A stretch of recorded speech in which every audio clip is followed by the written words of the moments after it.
Welcome back, ladies and gentlemen, to another episode of the Oddass podcast. If you're wondering why I'm smiling right now, it's none of your damn business, and it's going to be really funny for me and Taylor, but none of you.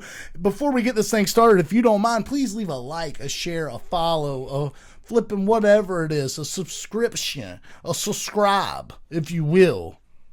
But they probably already did that, though. They probably scribed. Yeah, they probably scribed already. Hey, I'm your host, Jason. This is your other host, Taylor, and we are Oddass Podcast. Ladies and gentlemen, today we did all kinds of crazy cool things, but you won't know about it until next week. Because that's the way we roll here, big dog. You got to wait for it. Special surprises require special waits. That's right. So you got to wait for it. Yeah. Hey, big dog, we are here. The time is now. You know, I kind of, I missed an opportunity here. I had to stay at work late, obviously. I had this whole thing in mind. I was going to show up here just America'd out, bro. I was, and this was a missed opportunity, and I'm kicking myself in the nuts about it. But I was going to get like a Uncle Sam hat from Walmart or some shit. Straight up like a 1776. Fucking, we took that shit back t-shirt or some shit like that, big dog. And didn't get time to because I had to work late. And hey, bit all, we live paycheck to paycheck around them motherfucker, bit all. So hey, are you excited? Dude, I am pumped. We've been talking about the White House card for like the past 6-7 months, dude. We're finally here. Dude, it looks cool. Finally made it. Looks pretty cool. It does. There is a chance of rain, I saw. Yeah, but they've got this thing worked out. They got mad contingency plans. They've got this thing worked out. That's right. So don't even worry about it. Yeah, I'm not even that worried about it. You know what's crazy, dude? My boss probably thinks that I'm doing this because... So this is what happened. UFC's coming on a Sunday, as we all know. I called off for Monday. But I told my foreman a long time ago. You know, admittedly, I probably knew that it was on a Sunday then. But maybe not. I don't know. And, you know... Dad's got heel spurs. You got to go get them shaved off, big dog. So we're going to do that Monday. And my boss, I texted him, was like, hey, foreman was supposed to tell you, but I guess he didn't. I need Monday off because, you know, got to take Pops, go get these little things shaved off, grounded off his ankle heel bones. And, you know, he hasn't messaged me back. So he probably like, dude, this dude's full of shit. He's just calling out because of UFC. But bro, we literally do this, and what you guys don't see on your side of the camera, we do this once a week, and I don't get home until like 1:30 once a week, and I'm always at work Friday. So all I'm saying is, if it was really the case, I'd just watch UFC and go to work anyways. You know what I mean? Mm-hmm. Because I fucking do this once a week anyways. As a matter of fact, I have to drive here and expend the word? I believe so. Expend energy doing this. And like watching the fights, the only time I'm gonna expend energy is when I stand up and go, whoa, shit! Oh, we fucking did it. I've seen you expend some energy on some fights, dog. Yeah. I've seen you go red, bro. Yeah. Beat red. Yeah, dude. You have to sit down, you're about to pass out, you're yelling at the screen so much. I seen it. Yeah. It happens. It does happen. It does happen. This man be expending energy. Loads of it. Come talk to me, Elon. Yeah, he's being humble right now. This man expends all the energies. But still, you know what I mean. Hey, man, let's talk about it, right? Let's talk about it. So, very political. Very historic. Extremely historic. Dude, here's the thing, man. Everyone's like tearing this thing down because of politics. And like, listen, if politics is your whole identity, I get it. Because there's people out there that politics is their whole identity, you know?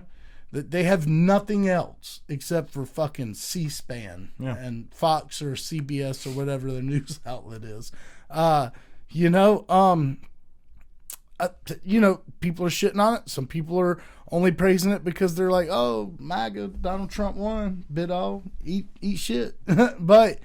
But here's the thing, dude. I believe that if the shoe was on the other foot and it was Joe Biden or Kamala Harris in office and was like, hey, Dana, do you want to do a fucking White House card on the back lawn? He'd be like, hell yeah, dude. Exactly. Yeah. And we'd all still love it. Yeah, dude, except for, I guess, the ones that are like, oh, MAGA motherfucker, eat shit. Yeah, no, I'm not side picking shit, bro. I'm here for entertainment. Dude, I'm here because this company started out and in fucking places where they were only putting, 1,000 people in seats. You know what I mean? And dude, to where it's come to, they're at the White House. They're at the White House. So before we get into all this, before we start any of this, I've got an odd pod question for you. I have an answer. 10 years ago, in the former era of UFC, who would have been the top 3 fights on this White House card, you think? Conor McGregor. Okay, that counts. That's 2016 Conor McGregor. That's peak. Khabib was there. Khabib was there. Definitely Khabib. Conor Khabib. It would probably be House? Conor Khabib, yeah. Oh, dude. Probably would have been Conor Khabib. Because, dude, that's Muslim versus, I mean, come on, bro. Secret Service would have had their hands full. I guess Muslim isn't the proper thing. It's Russian. It's Russian versus American. Yeah. Irish. Muslim versus like a... Well, yeah, but we don't point that out, Protestant. We're pointing out Irish kind of... Protestant. Yeah, we're pointing out, Kind of some stuff going on right now. There is. There is. Hey, but all, it is what it is. We live in a world. Shit happens. Who else would it be? It'd have to be Anderson Silva versus GSP. Solid. They tried to make that fight so many times, dude, but nobody back then would do it. John Jones versus...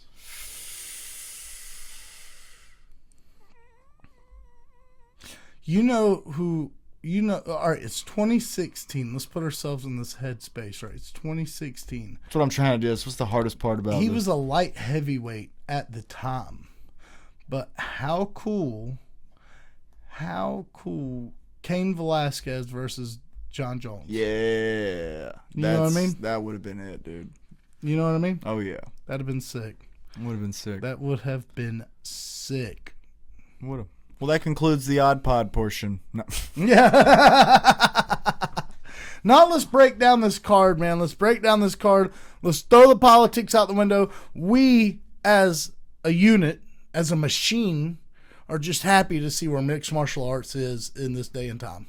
That's right. So, first fight of the night. Probably the best made match of the entire damn card. Diego Lopez versus Steve Garcia. Big dog. The matchmaking that went into this fight is phenomenal. Not only do you have like the up and comer versus the top of the bill vet, right? Even though Diego Lopez hasn't really been here that long, when he got here, he went there.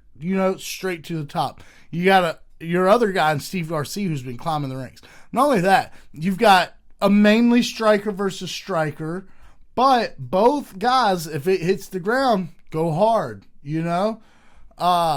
Man, let me tell you something, big dog. Let me tell you something, dude. This fight has everything an MMA fan wants, all in it, dude. Mm-hmm. What do you think? What are you thinking right now? Who are you going to go with and why? Man, all right, so... This is a tough one because Steve Garcia's got some sharp striking, dude. Super sharp. But here's the thing, man. It's just like what I was saying about Kai Asakura. Yeah. On the last card. They would not give Diego Lopez Volkanovski twice, who is a GOAT, mind you, if they didn't think he was good enough to compete with him at that level. Now, do you think that they would give Steve Garcia that same... If he had accomplished the things Diego Lopez did, right? I guess that's my point. Is Diego Lopez is supposed to win this fight? You think? To me, seen as on another level as Steve Garcia. Now, I love watching Steve Garcia fight. That's no knock on Steve Garcia, and obviously, I would love to go for the American over the Brazilian. But I'm a huge Diego Lopez fan, and he's earned that from me. Well, not only that, Steve's only fought in the arena for the UFC like once or twice that I can remember. Most of his shows have been at Apex, whereas Diego Lopez has been a part of the huge fights. I think he was on UFC 300. Mm-hmm. He was at the Sphere. That was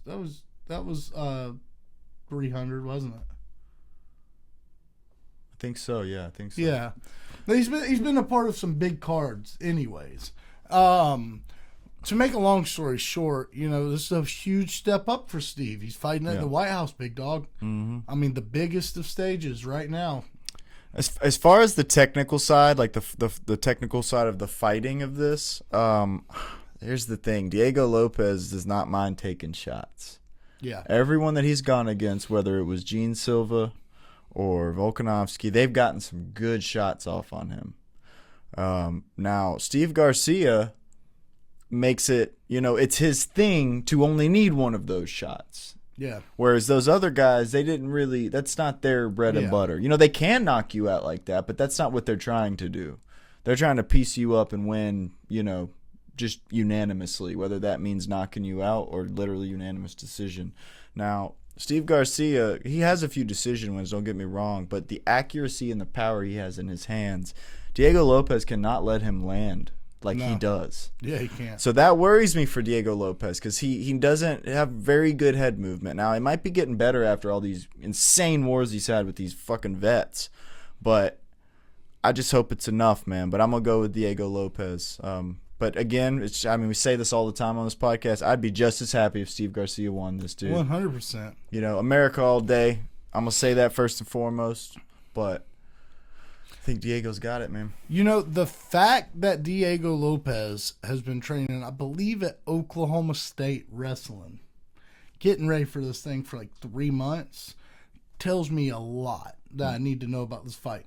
So most people would look at that information and go, oh, Diego's going to wrestle him. Big dog, this is MMA. It just lets us know that his idea is to wrestle him. I don't know if he can clear that distance because Steve is going to keep him at, he's going to keep him at the end of that long, beautiful jab he's got. Now, one thing that does worry me is how heavy Steve is on that front foot, that front leg. But, I think if Steve can keep him at range, he leaves Diego, out in the open and having to clear the distance. And if he can't do that, then I think Steve, if he doesn't knock him out in the beginning, I honestly think he can kind of, if he can stay on the outside, dance around, keep him at the end of his shots, I feel like Steve can walk this to a decision.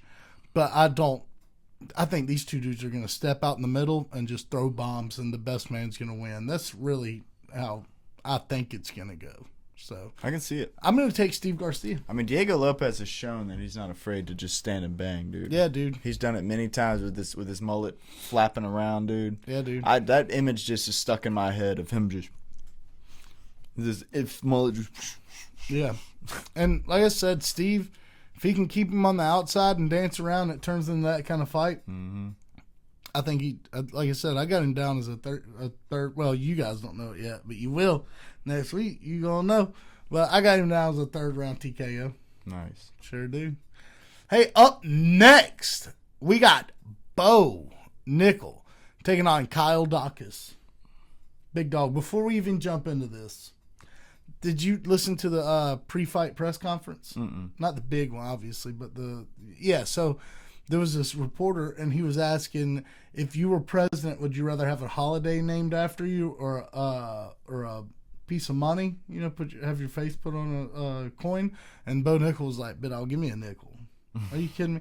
Like, what was going through your head when you asked Bo Nickel? Yeah. Like, I know he was doing it to everybody else, but like, I'd have came up with something else. Like, Yeah. would you rather have your face on a holiday or maybe like a stamp or something? Because like, obviously he's gonna say nickel. Yeah.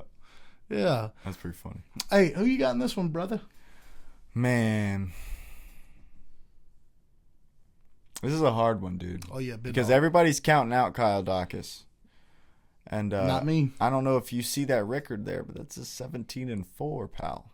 Mm-hmm. Means he's been around the block. He's been taking off heads for a lot longer than Bo Nickel has. Well, he's been not only has he been around the block, but he got put on another block, and then he came right back to the block. Mm. Yeah.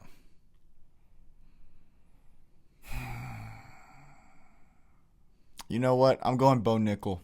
Are you? I am. I'm going Kyle Dawkins. I want to see Bo Nickel win this, man. I feel like this would change Bo Nickel's whole life if he won this. And this would change Kyle Dawkins' life, too. Don't get me wrong. But I like Bo Nickel, man. 100%. People hate on Bo Nickel, but people I like also Bo Nickel. people hate on Kyle Dawkins too. This is like the most hated fight right here. Honestly, is what it is. And I was one of those people. After what he did to my boy Kevin, yeah. I was one of the people like, nah, dude, fuck that dude. Yeah, but man. Let's make it interesting. I'm going Bo Nickel. You going Kyle? I think he's got crisper striking. I think For sure. Yeah, I think that if Bo gets him to the ground, that Kyle Dawkins has the jiu-jitsu to submit him. Maybe he might not. I don't know if he'll be able to. I don't know if he'll be able to get up. You know what I mean?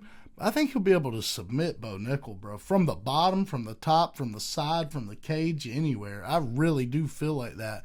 Not only that, dude, but, you know, I know Bo Nickel got that knockout against, a really good older jiu-jitsu guy. What was his name, dude? The guy Bo Nickel fought last. Vieira? Rodolfo Vieira? Rodolfo Vieira. Yeah, super solid jiu-jitsu fella. But I know he knocked that dude out, but like, big dog. That was dude in his 40s. He's fighting Kyle Dawkins. I can't wait to see it, folks. I think Kyle Dawkins is going to knock him out. I think he's going to knock him out. That's what I think. I'm pumped about it. I'll be happy either way, man. Hey, you know, Taylor, we might not have gotten Conor versus Chandler. But we 110% got Brazilian Conor versus Chandler. We did. So up next, in this next fight, we have Mauricio Hoofy taking on Michael Chandler. Give me Hoofy. Yeah, dude. Listen though. You know, a lot of people are going Hoofy, and you know on you know what? No, they don't sponsor us, so I don't want to say who it is, but you know, on my personal sports book, they have like Kofi like a dude by a long shot, a heavy favorite. I can't remember what it was, but I don't want to say what it is because it'll give it away to everyone. I ain't trying to put no spotlight on nobody. They ain't put no spotlight on us. Right. So, at any rate, he's a huge, heavy favorite, and Michael Chandler is a huge dog, big dog. But here's the thing, bro. Here's the thing. We saw what BSD did to Hoofy, and that wasn't a good deal. That was not a good deal. Hoofy did not enjoy that whatsoever. And if Michael Chandler came in there with a solid game plan, I feel like we say this every time. Yep. If Michael Chandler came in there with his bread and butter and used some legit wrestling, dude, like big dog. We've said this. I know we've said this the past two fights. You've already put on the show. You're already there. You're already at the top, Michael. There's no need to. You don't have to keep fucking. You know what? I heard MMA Guru said Michael Chandler's the kind of dude to pick up Mauricio Hoofy and turn around and point at the president and do a salute and then go to slam Hoofy and knock himself out in the process. Yeah, you're exactly right. Dude, he would too. He would. He would. And it pisses me off. Bro, use your wrestling, grapple that dude, beat him up on the ground, just keep beating him up over and over and over and over and over again. But you still have to worry about that knee from Hoofy, you know? A lot of things from Hoofy. Yeah, dude. This dude fights exactly like Conor McGregor used to. Except better kicking. Yeah. Oh, you think? I do. I feel like they're the same. Really? Yeah. Maybe, well, you could, you know what? I'm not going to even say that you're wrong because he's like an evolved I've never seen Conor version. McGregor do a spinning back kick to someone like Bobby Green's head and knock him out. He starts every fight like that. Really? But he hadn't fucking landed and knocked him out like that. No, he hasn't. You know who has? It was crazy impressive when he did Sean that. O'Malley did. Yes, he did. But that's his shit, bro. That boy can kick. That boy can kick, man. Yeah, he did. He did. Kicking and fuck, just striking. That dude striking is insane. So we're both taking Hoofy. Both taking Hoofy. Sweet. We're united on the un-American pick on that one. 100%. Hey, up next, we don't have to worry about that because both contestants are American when Josh Hokett takes on Derek Lewis. Big dog. You know, this is actually going to be a very... Give me Josh Hokett.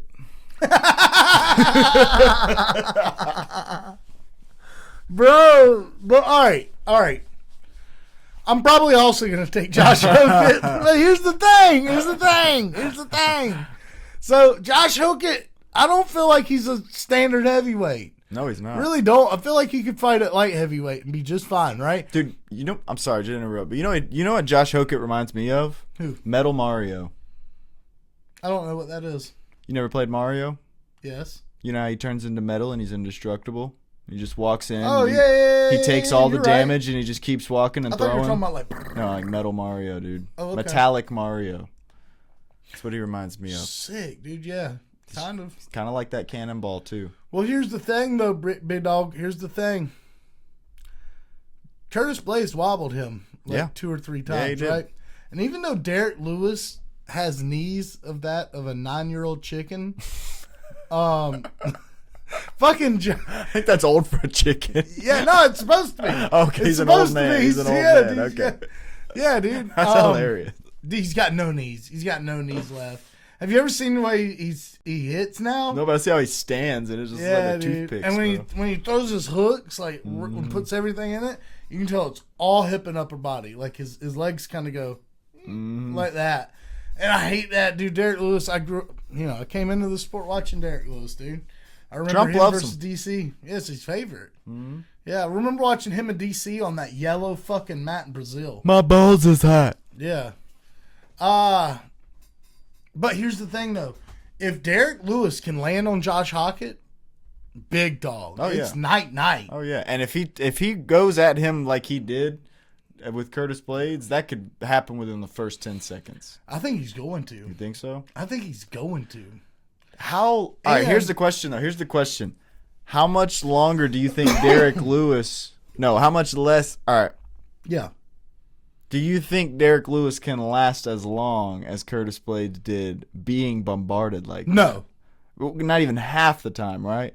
That's Correct. what I'm thinking. I'm thinking and it'll take a minute of that. Like and he's like, oh, I'm done. Like a minute. Like a minute. Yeah. I think a minute of him just getting hit in the face like that, not being able to get out of the way and just running away, dude, he'd be done. I'll give him a minute of what Curtis Blades But see, did. here's the thing, though, dude. I really don't think Josh is doing all that. Really? I think he might run out there and act like he's going to do that and shoot a blast double. I can see that. I can see that. Yeah, dude, he's going to use some of that homegrown wrestling. I can see that. Big dog. Because let's not forget Josh Hokett was an All-American. I'm a fan, dude. I think he was an All-American. He was a something. He's an American. He was, yeah. You know he wrestled Bo Nickel? No. Yeah, in college. Beat him? Lost. Yeah. Sure did. Now he's on top. He's over him on the card. 110%. So. He won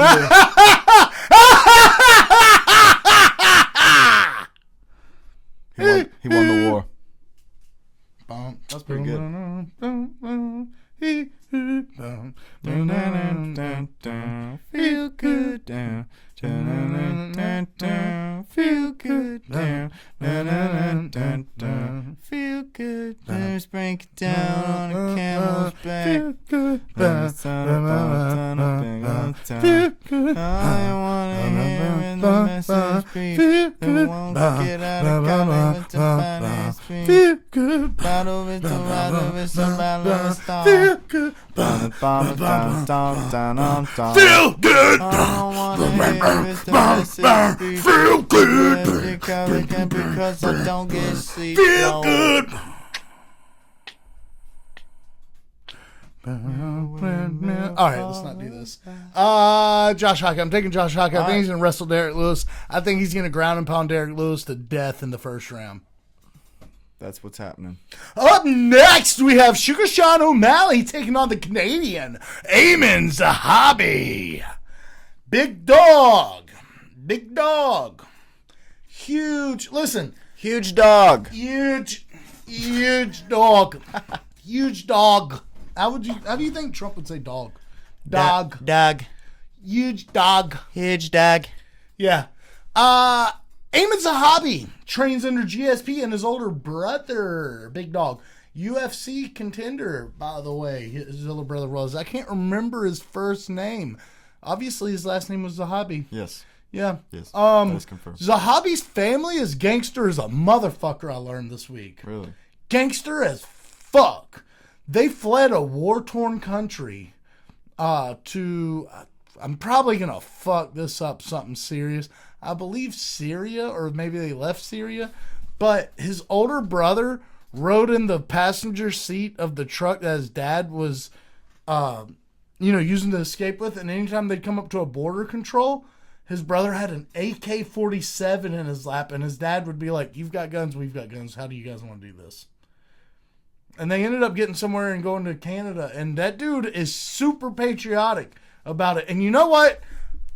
Oh, I'm not going to do it. I'm not going to do it. But you know what? I'm going to do it. Big dog, listen. Anybody that's not from this country needs to take notes how Zahabi treats Canada. That dude is, he goes, man, I want to do this for Canada. These guys took us in and didn't have to.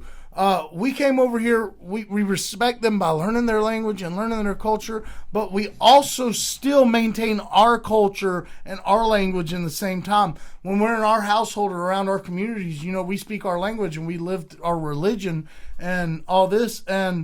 But we also are so grateful and thankful for Canada for allowing us to come here and flee here, bro. And you know what, dude? That's beautiful. I love seeing it.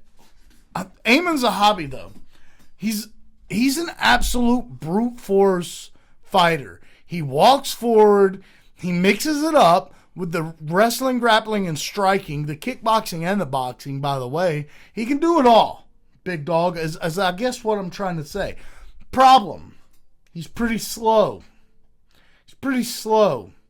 And people think that he's just going to go across that cage and take Sugar Sean O'Malley down. Newsflash, ladies and gentlemen, Aljamain couldn't do it with Sean O'Malley injured. Torn labrum in his hip. I don't think Aiemann Zahabi's getting him down, and if he does, I don't think he's going to keep him down. And I don't think he's going to be able to continually do it without getting knocked out. I think Sean O'Malley's going to knock out Aiemann Zahabi, and I think it's going to be maybe in the second round. I got Sean O'Malley by knockout. Yeah. I think Sean O'Malley's knocking him out, bro. And, Aimann's dangerous. And he can win this fight, bro. He could finish this fight. I truly believe that. I truly believe Aiemann Zahabi could finish this fight, but it's just not going to be on this day. Some things fate revolves around. And I think it's fate that Sugar Sean O'Malley wins this, big dog. Because listen, God forbid Steve Garcia can't get it done. Michael Chandler's not getting it done, but I hate to tell everybody. And with D. Lou and Josh Hockett, like it's built in that Americans win, and that doesn't count. That doesn't count. That's America on America crime right there, bro. Mm-hmm. It's a good thing the Secret Service is going to be there because someone's going to have to call the police or something after that. Sean O'Malley, I think he's probably he's got to get it done. Yeah. He's got to get it done. Got to. Up next, we got Alex Poleton Piera taking on Cyril Bogomir Khan. This one puzzles me, dude. Yeah, me too, bro. I just have a sneaking suspicion. We have not seen Alex Pereira at heavyweight. No. And I just have a sneaking suspicion that it's going to catch him off guard. The having the extra weight on you, the used to being something that you no longer applies to this. He's usually kind of a weight bully. I hate to say that, but it's true. That's not taken away from his skills. I mean, he's the man. But I feel like part of the reason he's the man is because he's so damn big for his weight class he's in, and he's such a skilled opponent. He's just a big son of a bitch. Yeah. And he's not going to have that advantage in this fight. I think Cyril Gane is a very fast heavyweight.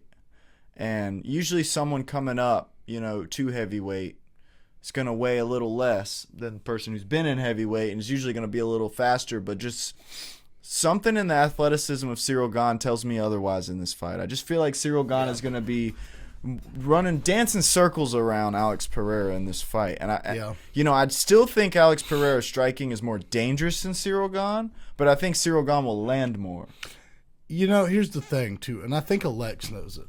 I've been listening to him talk this week, And he's been saying stuff like, as soon as this fight's over, I want another fight. There's only one thing that tells me, and that's that he thinks this is going to be over super damn fast, and that he's not going to have a mark on him by the end of this fight. I hate to tell him, I think he's wrong. I think he's wrong.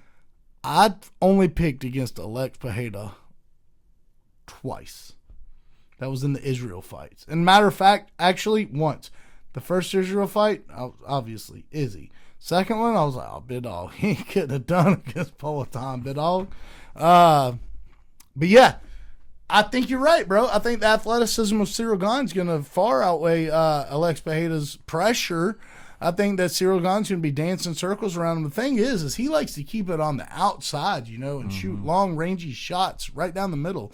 And he also wants you to come into his range, which is Alex Pereira's whole game, is getting in close. We don't see Alex Pereira staying on the outside shooting shots down the barrel, straight down the center. We see him, pressure fight, pressure, and confuse you. And then right when you're all befuddled and confused in your head, that left hook comes out of fucking thin air and just swipes your nose off. Yep. Another interesting thing about this fight is these are two guys that are elite kickboxers turned MMA. 100%. So I feel like this is going to start out as an elite kickboxing fight until Cyril Gane takes Alex Pereira down and holds him down for the rest of the round. You think he'll be able to do that? I do. Even under the mentorship of Glover Teixeira? Yeah. Ooh, I do. He very well might. I do. Apparently, that's all they've been training for the past 3 years is wrestling. I just, it's not that I don't think Alex Pereira doesn't have any wrestling. I think he does, especially considering, Glover Teixeira being in his corner and he's been under his tutelage and whatever. But his 3 years of Glover Teixeira, I don't know if that's going to match up to Cyril Gane's no. wrestling. Yeah. No. What I was saying, though, is Cyril Gane. Apparently, the 3 years was Cyril Gane's coach has said that the only thing they've done is wrestle. Oh, Cyril Gane. Yeah. Well, he's got good wrestling already, though. Cyril Gane, we've seen him wrestle. For this modern era. Now, not John Jones wrestling or nothing, but, for this modern era of heavyweight, he's got wrestling. Yeah. No, it's not elite or anything. It's just we've seen that he can do it. Correct. And he can hold his own on there. And, again, it's going to be a high-level kickboxing match. The problem I see is that Cyril Gane is used to kickboxing in this weight class, and Alex Pereira is not. Big dog. I was on the phone with Tom, and I was like, yo, this was, blah, blah, blah. And he was like, yeah, but I don't know, but obviously I'm going to Peloton for blah, blah, blah. And he was like, I don't think he's going to be able to take the power of prayer. And I was like, you're telling me the guy that got punched by Francis Ngannou and Tom Aspinall and didn't get rocked or knocked out or knocked down can't take the power of Pereira?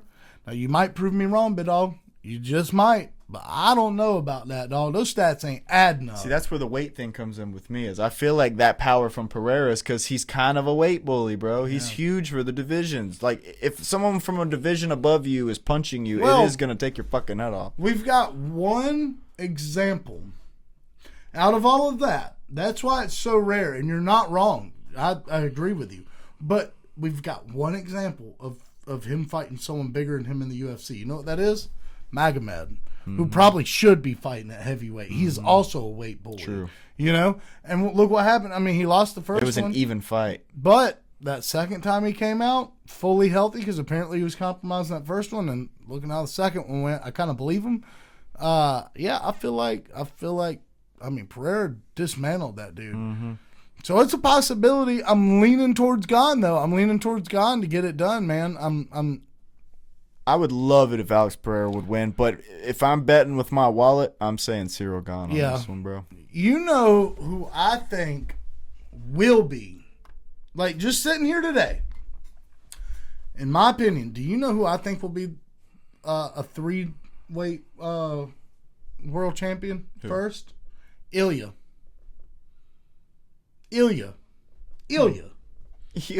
Yeah, because after I take him in this fight against Justin Gaethje, for obvious reasons, I think that he's going to fight the winner of Conor and Max for the BMF. I can see it. And then if Islam's still kicking the can, which he very well might, I think they'll do Ilya versus Islam, making him a 4-division champion. I could see it. How fucking sick would that be? A 4-belt champion. You can't really call a BMF a division. I don't think he'll stick around long enough for all that, but I would love to see that. I want to see Islam fight just a few more dudes, bro. Islam's great.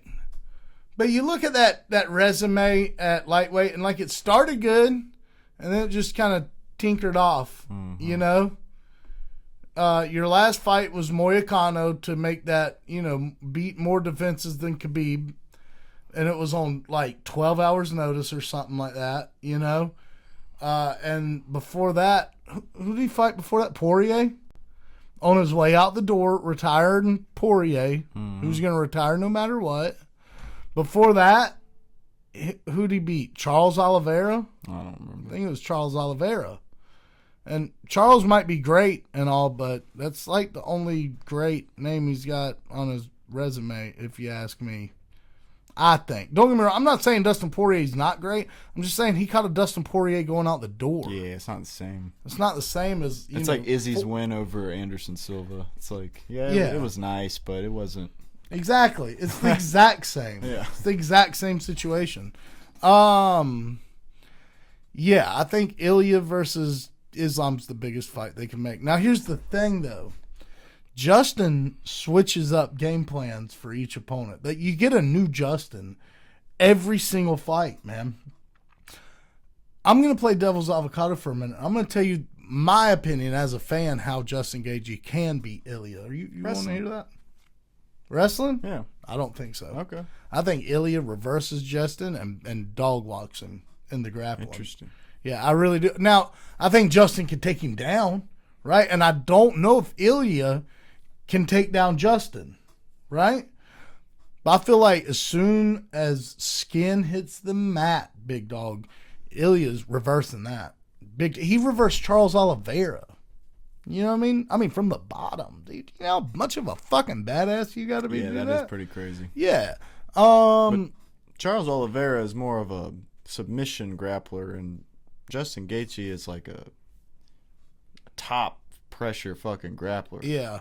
Yeah. For a fact, I'm just saying it's very impressive, though. Mm-hmm. It's very that is impressive. He definitely. I'm not counting out Ilya Topuria skills. I just know that Justin Gaethje has all these credentials in wrestling, and we've never really gotten to see him. 100%. And what better fucking time to bring him out than right now against the best striker in the UFC, in my opinion. Ilya hasn't thrown a kick yet. Really? Yeah. Holy shit.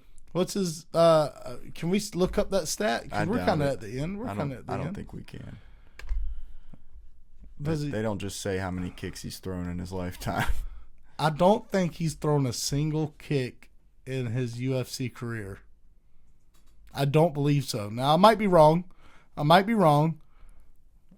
But I've been watching, and I don't think I've seen him throw a kick yet. I think you're right. If I'm Justin, I'm using that high and tight guard, bro. And I'm darting in and out and using lateral movement. And really, really, really paying attention to that and maybe making this a bit of a boring fight and only throwing leg kicks, bro. And I know that a great counter to a leg kick is a 1-2 right down the middle, right? But, like, you gotta catch him off guard. Maybe come up to the head a couple times. Just use kicks to start with, dude. And I know that sounds weird, we haven't really seen a whole lot of that, but that's what I would do if I was Justin Gaethje, dude. I'd utilize some leg kicks, some lateral movement, some darting in and out, using my cage, getting around, and I'd try to take out his mobilization first and then wrestle. Mm-hmm. Because then it's going to be hard for you to use those reversals. It's going to be hard for you to try and get back up. You're not going to want to get back up. First of all, you're going to want to stay down here. And when I get you down here, big dog, I'm using that head pressure you were just talking about. I'm beating your head through the canvas. Mm-hmm. That's what I'm doing. And every time I go to get up, I'm not doing that whole walk away and letting the referee split this thing up. I'm kicking those legs before I get out of here, bro. Mm-hmm. That's how I think Justin Gaethje can win this fight. That being said, I'm taking Ilya to Yeah, dude. Yeah, 100%. by knockout. 100%. By Max Holloway. First round. Are you going first round? Yeah, hell yeah. I'll go first. Yeah, dude. I think I would put my money on that. Yeah, dude. I would. Yeah, I would. Yeah, I would. That dude's something You know else. what, though, dude? It would be cool. It would be so cool if Justin Gaethje did win this, but then the aura's gone. Then the aura's gone, dude. And then Justin Gaethje just rides off into the sunset and retires. I hope not. And then Ilya Tapor's just sitting there like, oh, can I have a good fight, please? Yeah. No, big dog, you get to rematch Charles Oliveira, or you get to you're fight fighting Arman. Bobby Green, you motherfucker. Arman, No, probably. Yeah, you're fighting Bobby Green. Man. Dude, that might be a good fight. Big dog, that might be a good fight. Pretty good. Like mythical fight. Mythical character fight. King Green, Ilya Topuria. Yeah, dude. Hey, dude, King Green. Hey, I've seen him on the same cards. He fought Islam. Really? Yeah, that's true. Yeah. That is true. Hey, well, that does it for the UFC White House card. It does. We're all so pumped to watch it this Sunday. You guys ready for a surprise? I'm going to tell them. So, as you know, just by seeing the thumbnail and clicking on this video, this is the first time, ladies and gentlemen, that we've had more than one guest on the show, excluding our prospect series, which was only interviews. Today on the pod, we are gearing up for Conflict 70 in Florence, South Carolina. More details on that in a moment. Well, several moments. Because first,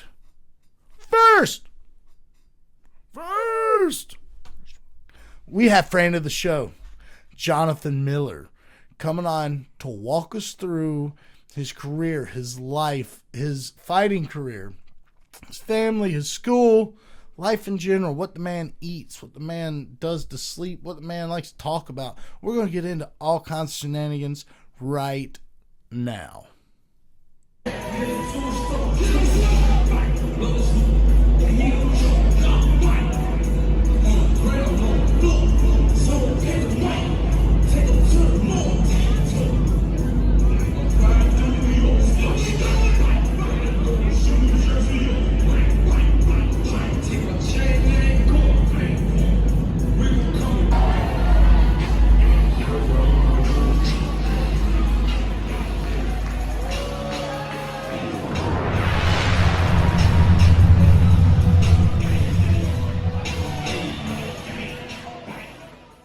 Yo, What up, Biddo? what's good? Y'all can hear me? Absolutely, Sir. we can hear you. Welcome to the Oddass podcast, Mr. Appreciate you. Jonathan Miller. Right back at you. Appreciate you, man. It's good to see y'all.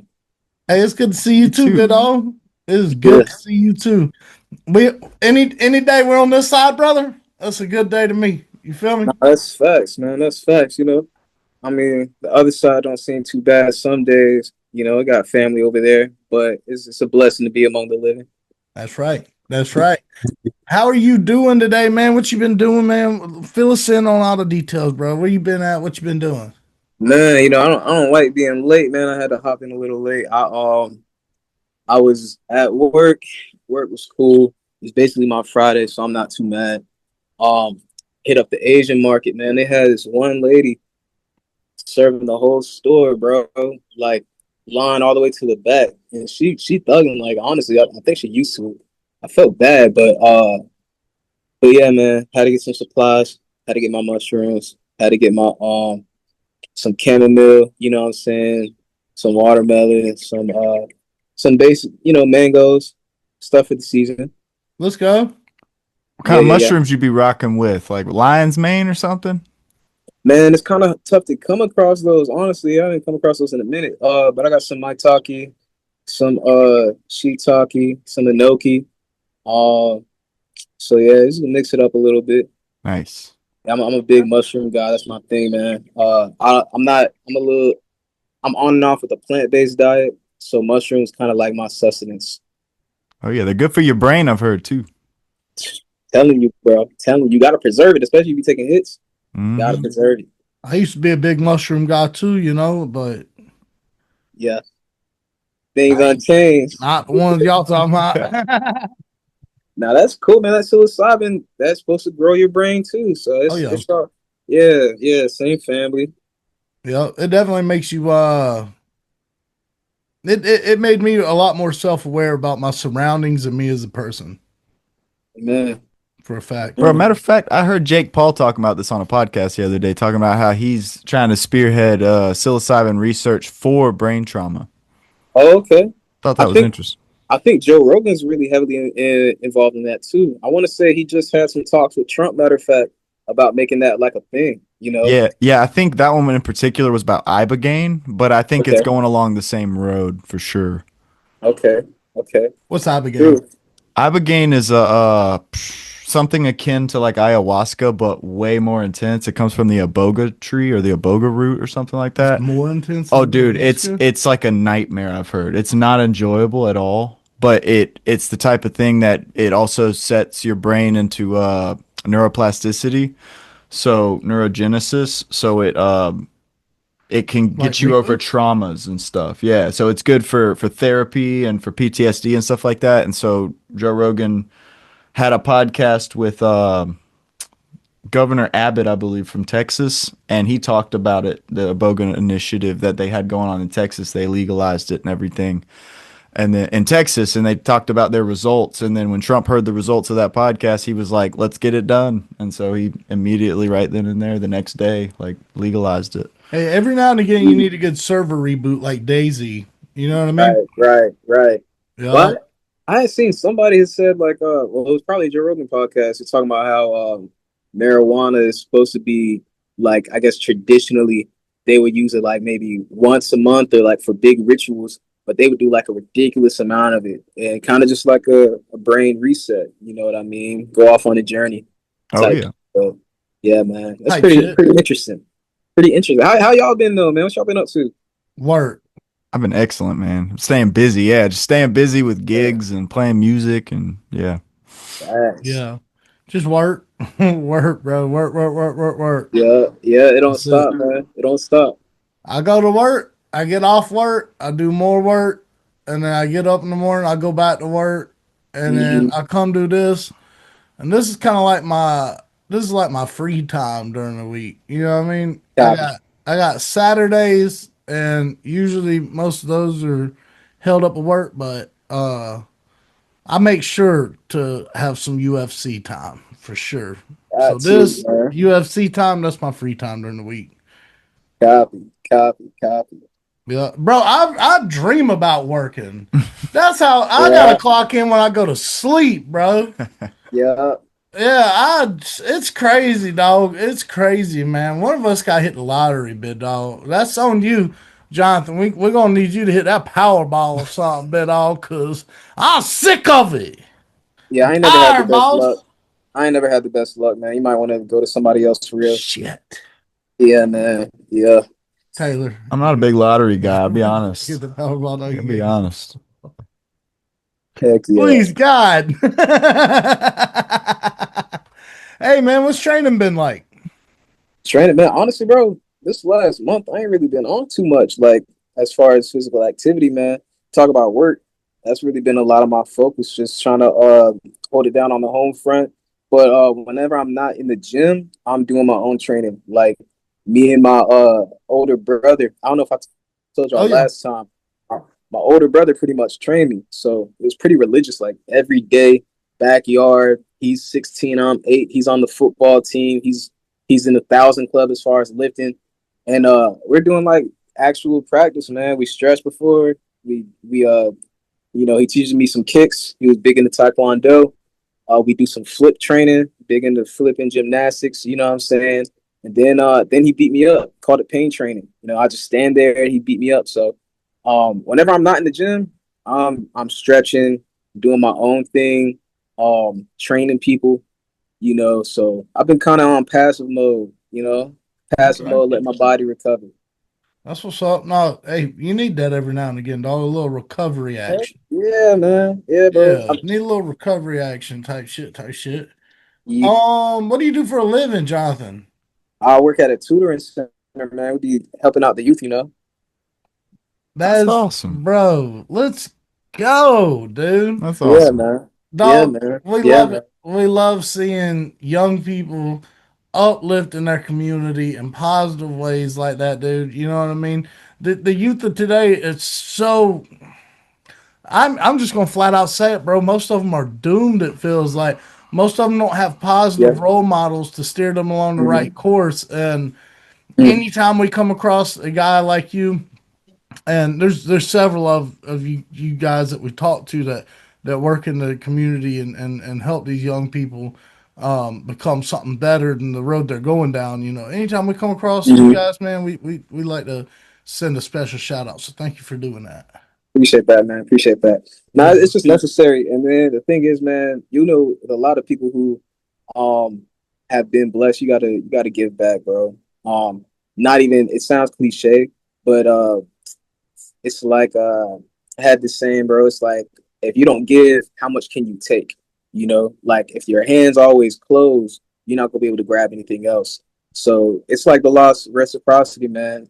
I know for a fact that giving to my community, giving to my source, my people, that's always gonna pay me back in dividends. Like whether or not I see it in the media, like circumstances, whatever, it's always gonna come back. So yeah, bro. But I mean, as far as my job, it's like I'm not gonna shout out the company or nothing like that. But it's not exactly like it's definitely for profit. It's not nonprofit. I'm trying to get more involved in some nonprofits around here. I'm in Durham, you know what I'm saying? Durham, Raleigh. Couple that I've done some work with, but as far as like locking in, man, I'm trying to lock in with somebody, trying to make some change. absolutely, absolutely. Yeah, I'm gonna have to get the name of it for you, big dog. There's a school in Raleigh. I used to work for a grease recycling company, like Okay. waste cooking oil. There's a school in Raleigh, North Carolina. I used to service, and it was the kids lived there. At the front of the property, it's a church. Behind it's a long brick schoolhouse. The Mm, kids live in the church. They live there. They go to school there. They spend their whole time there. And bro, the place just looks like it's run down yeah. and messed up. And I'll put it out there. I don't work for the folks no more, so I'll put it out there. They wasn't paying them for their waste cooking oil, and I got down to the bottom of it. That was part of my job, was auditing these accounts, and I figured it out. And I don't want to say I got reprimanded for finding it out and fixing it, Yeah. but it was, you can read between the lines. Right. Right. Yeah, because I'll figure out the name of that place, but I'll maybe you can help them folks out, man. Yeah, We man. we've been wanting to do like a fighting and fishing type thing, where we take um some young people out that ain't got the shot that some other folks got, and Hmm. take them fishing and maybe watch some fights or something like that. You know what I Yeah, mean? yeah, yeah, yeah. Nah, man. Okay, good. Nah, we definitely partner up, bro. Figure something out because I mean that's what it's all about, bro. We don't have nothing but the youth. Like Yeah, that's the talk future. about, yeah, literally, man. It's right now, man. I learned so much from the kids. So, yeah, man, for sure, got to get into it. Fishing and fighting for the future. That should be the name of it. Hey, triple F. Yeah, yeah, You know yeah. what I mean? Yeah. Facts, Yeah, man. yeah, yeah. Facts. Facts. What got y'all into MMA though? Why'd y'all end up like getting attracted to that whole scene? You want to go first? Or you want me to go first? I'll go first. Well, um, actually, what happened is when we reconnected, after, so we went to school together. We were in like seventh, eighth, ninth grade together, Got and we didn't talk for probably 10, 15 years. And we mm, reconnected because he was just like randomly hit me up. Was like, "Hey, don't you live in Columbia?" And I was like, "Yeah." He was like, "I'm in Columbia too now." And I was like, "No yeah, way." So we just started hanging out. And he was like, "I watch UFC." I was like, "I've always wanted to watch UFC, but I never really got into it." yeah. And he was like, "Well, bro, take my ESPN login and you can start watching it." So I started watching UFC basically because of this man. Oh, that's awesome. For real. That's And awesome. then I just watched it every Saturday since that day. And we would sit on the couch and watch UFC together, and we would sit here and there and talk and do commentary for the whole 5 hours of the UFC. And then finally we were just like, why aren't we doing this on like a podcast, man? Like we're getting good at this. We do this all the time. And that's where it came from. And then it turned into interviewing fighters. It wasn't even supposed to be that at first, and just kind of turned into that. And now we're going to live events, and it just keeps progressing on and on. But it all just started two buddies talking on the couch watching UFC. Passion. Yeah. 100%. 100%. Before I go, how'd you get into mixed martial arts? Like I said, man, it's just natural. Where I'm from, we slap box, we actually box. So like I got a lot of brothers. I got 6 brothers. Only one of them's younger than me. So as you can imagine, I got put in a lot of headlocks. I got karate chopped a lot. Yeah. Neighborhood kids, it was always love, but fighting's a love language for me. So that's what it was a lot of time growing up. I would even go to school, get into fights, and it was like I don't think the teachers really understood that me and the other kids never had beef. Like we were just fighting, just because you're young, you're a boy, like you're scrappy, and so my brothers would be like, hey, I bet my little brother can beat your little brother up or whatever. Before you know it, you're slap boxing on the bus, you're at the park or whatever. So it's just natural. So I've never been a person to hold much animosity. Never been somebody with much anger in my heart, but like, it's just a physical expression for me, and it makes sense. It took me a minute to actually get into watching it. Like, it kind of was a pipeline from wrestling in high school, which was really good for me, honestly. Wrestling in high school, ended up wrestling in college, and then afterwards, the only thing you can really do with the college wrestling, I call it a degree, really, is to either go the Olympic route or transition into like freestyle, Greco. And honestly, I didn't have the funds, but I had to get right to work. So I couldn't afford to move to a RTC and get the training I wanted. So I started working at a warehouse. I hit up one of my boys who used to wrestle with me, and his dad actually owned Checkmat Charlotte. Checkmat, I don't know how familiar you are with the jiu-jitsu game, but it's basically like the Nike of jiu-jitsu, like big. So he's got like a franchise spot in Charlotte. He's like, hey, bro, come up. I'll cover your expenses. You know what I'm saying? Because you know how I was living. So he's like, all you got to do is win me some medals. So started my journey. First day got choked out by a dude I used to, mollywop on the mats. And I can say that confidently because I wouldn't say that when we were wrestling, but like after he choked me out a couple of times, I was like, yeah, bro, like we're pretty much even. You know what I mean? Didn't even know he was a black belt the whole time.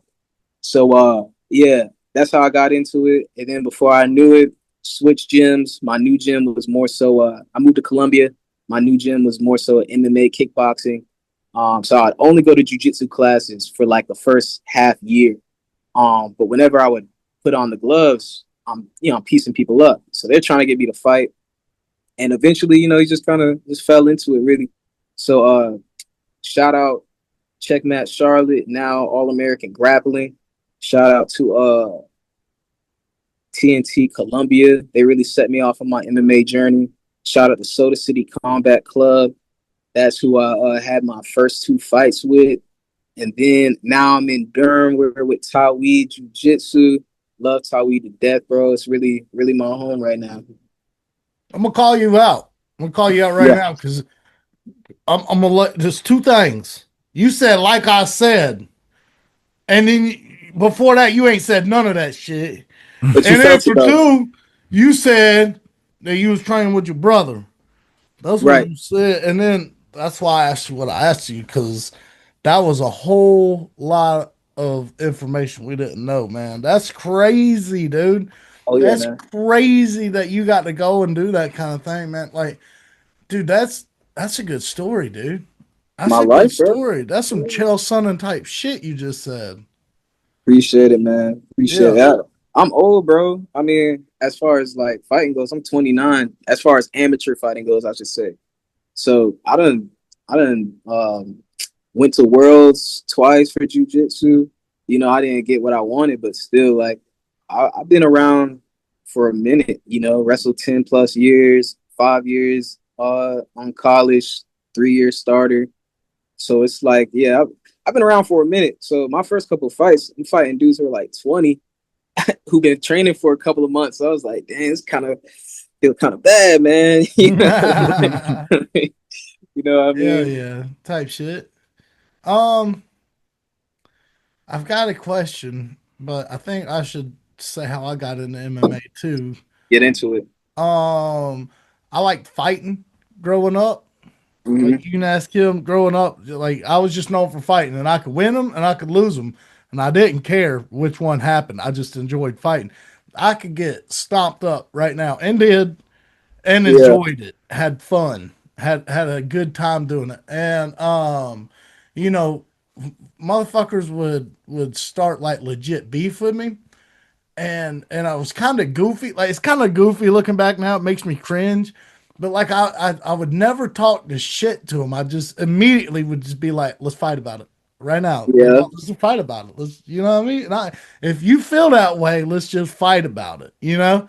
And you know, sometimes I won and sometimes I lost. And each time, like, you know what was crazy is whenever I got into MMA, it's because I actually was introduced back in the Chuck Liddell days. Mm. And I would see shit that would happen in the fights, and I'd be like, bro, if I'd have done some shit like that, I'd have none of this would ever happen. That one fight I got beat up into the bathroom, that wouldn't even happen like that. And then I kind of just slowly started revolving towards watching it, and then doing it. I worked with some guys that did jujitsu, a purple belt in jujitsu, Yep. named Evan. No, he's a solid, great dude out of Mhm. Aiken, South Carolina. Now he's in the army. He strangled me and hyperextended every limb on my body for like a year and a half straight. And then I went to a legit jujitsu school and had a good time at it, dude. My first day there, I thought I was the shit for like 20 minutes. I thought I was the shit. We went over. I got there a little early. I was told to get there a little early just so we could go over some stuff. And there was this dude that was rolling, and I was like, it was in the gi, by the way. I was like, man, can I roll with him? And they were like, but oh, he's kind of good. And I was like, yeah, but like, I just want to roll with him, dude. And they were Thanks. like, but this is your first day. And I was like, bro, this might be my first day, but I've been here, dog. Like I got Mm. this. So they was like, all right, but I'll go on ahead and he I was defending really good. He got me a few times. I tapped quite a few times, right? Like you're not gonna just go in there and just start murking Yeah, for people. sure. But I legitimately straight up put that dude in a triangle armbar. Oh, And God. and when I tapped him once. He tapped me probably 20, 30 times. I tapped him once. First day. Immediately, bro, immediately got thrown into the doghouse and didn't tap anyone for like months. Forever. Mm. Didn't happen again. Unless we were in training and you know, you go over the lesson for the day, or maybe you got two or three lessons for the day and you go over these positions and you go back and forth practicing, and then you get put into the real situation where you really go through with it, right? And your goal is to execute what you learned that day on your opponent. That's the only time I would tap people. But after that, like in free rolling situations, I would just get murked on, dude. Mm. Yeah, and then I went Hey, do what? no, I was gonna say that's an important part of the journey, man. Oh yeah, dude. Yeah, just got humbled immediately, really badly. Mhm. Yeah. I started boxing in West Virginia with a really, really, really rowdy group of guys I don't even want to name on here. We've been down this road. I fought in some really sketchy places. Hey, I did win the fights. let's get it. My very first fight, I got whooped up on for 3 rounds, big dog. Three Mm. hard, like just messed me up, dude. I left there not looking the same and not cussed clean out with like 15 seconds left in the last round. Oh, lit. That was kind of lit. Yeah, that was kind of Yeah, lit. yeah, you a dog, bro. Yeah, kind of, kind of. I didn't feel like one at the time. I was like waiting for it to be over. I was like, I cannot wait for this dude to knock me out, for this to be over So with. wait, so when did it flip though? Like when did you see it and you were like, hold up, I just keep my head in and just stay in it until I see my opportunity, or was it just like, oh Well, dang, I'd it's been twins trying to right there? take him down. He was way better at striking than me. Like, Way better. And you know, in the streets, obviously you see me in real life. I'm kind of a shorter, stockier dude, but I'm like bigger. mhm. So I'm always Right. fighting really big dudes with way longer reach than me. I always got to get in on these guys. And Mhm. I couldn't get in on this guy, dude. He was jabbing me up. He was front kicking me and just tearing me up in every which way. So I kept trying to take him down. It wasn't working. He was really, really, really good at defending my takedowns and just shoving me off. He wasn't even like, there was almost no technique. He was practically just getting underhooks and shoving me off. He didn't give a shit. And Yeah. I went for a like a double leg and came clean over the top with the overhand right and clean cold knocked him out. Crowd went crazy. Yeah. Well, there was like 30 people in there, but yeah. Yeah, yeah. Yeah. Quality over quantity, man. A lot of folks bought me beers that night. It was like 28 Lit. people bought me beers last night or that night. That's lit. That's dang. So how many fights did you end up having? 3. Dang, that's a good number though. Yep. Yep. I like telling folks I went undefeated.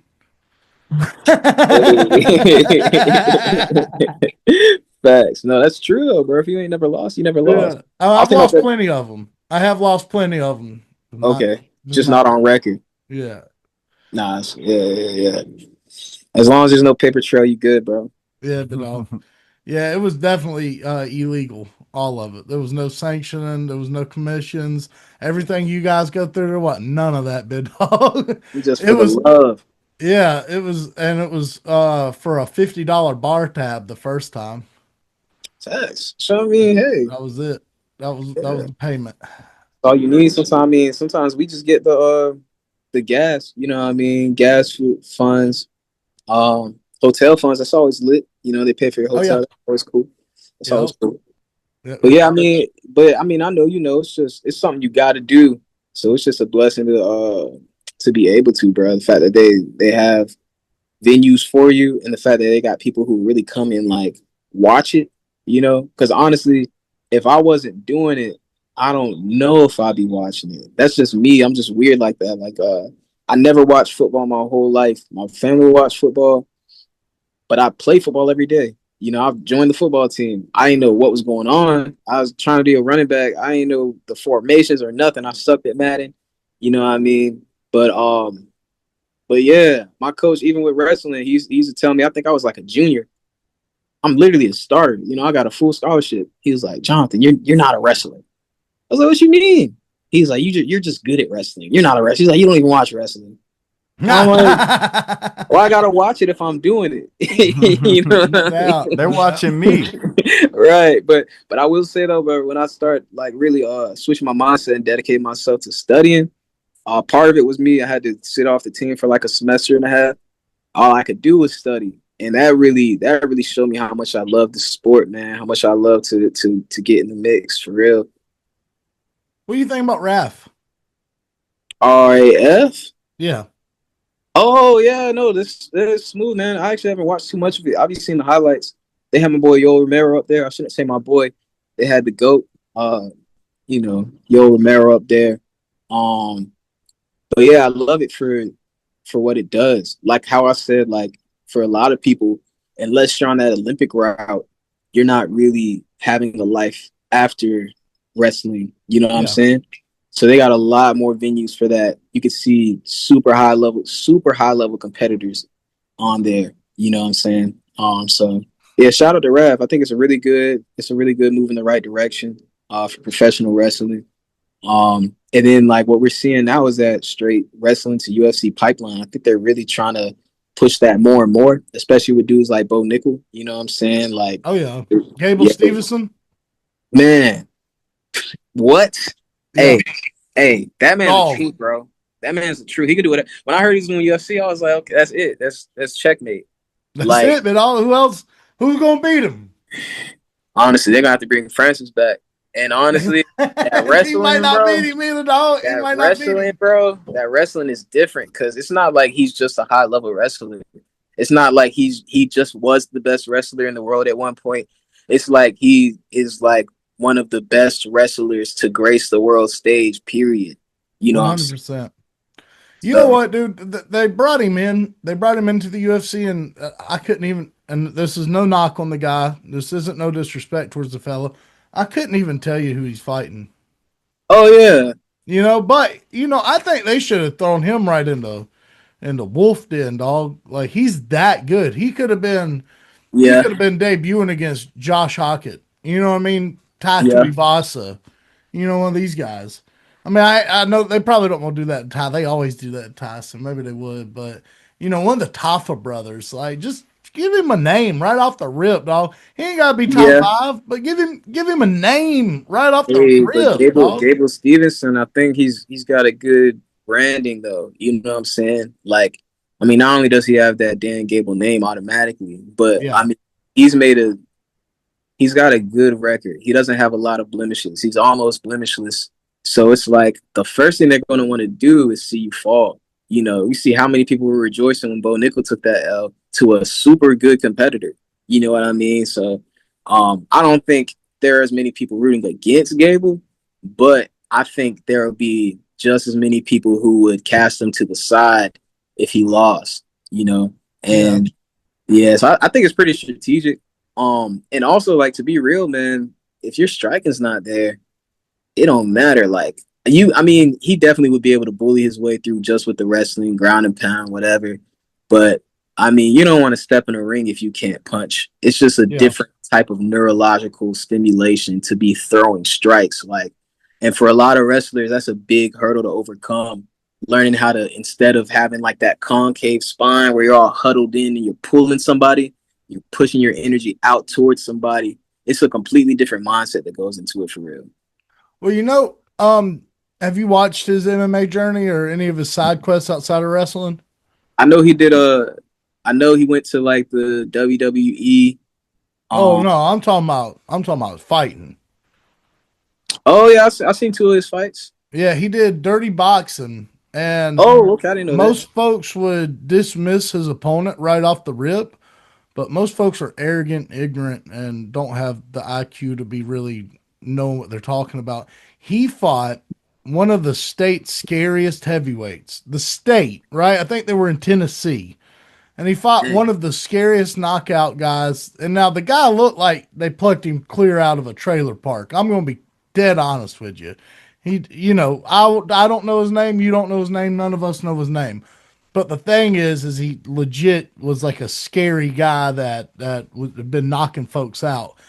And Gable cleaned him up in like 5 seconds with a knockout. So Okay, okay. So you saying he ready? He ready for the big leagues for real? yeah, I mean, I don't think you should put him up against a Cyril Gahn or an Alex Pajeda or a Tom Aspinall, but I definitely think like Curtis Blades, Gable Stevenson. Let's see who's grappling and wrestling MMA is better. That'd be I definitely say throw him into that top 10 right off the rip because he's been. I think all of his wins have come by knockout outside of wrestling, obviously. And yeah, he just competed at RAF a couple days ago and is the first man to ever tap out an opponent. His opponent tapped out on the mat. for real. Dead Dang, ass. dang, dang. Yeah. Yeah, dog. Okay, I mean you got some points, man. You think they should give him like the Pereira fast track?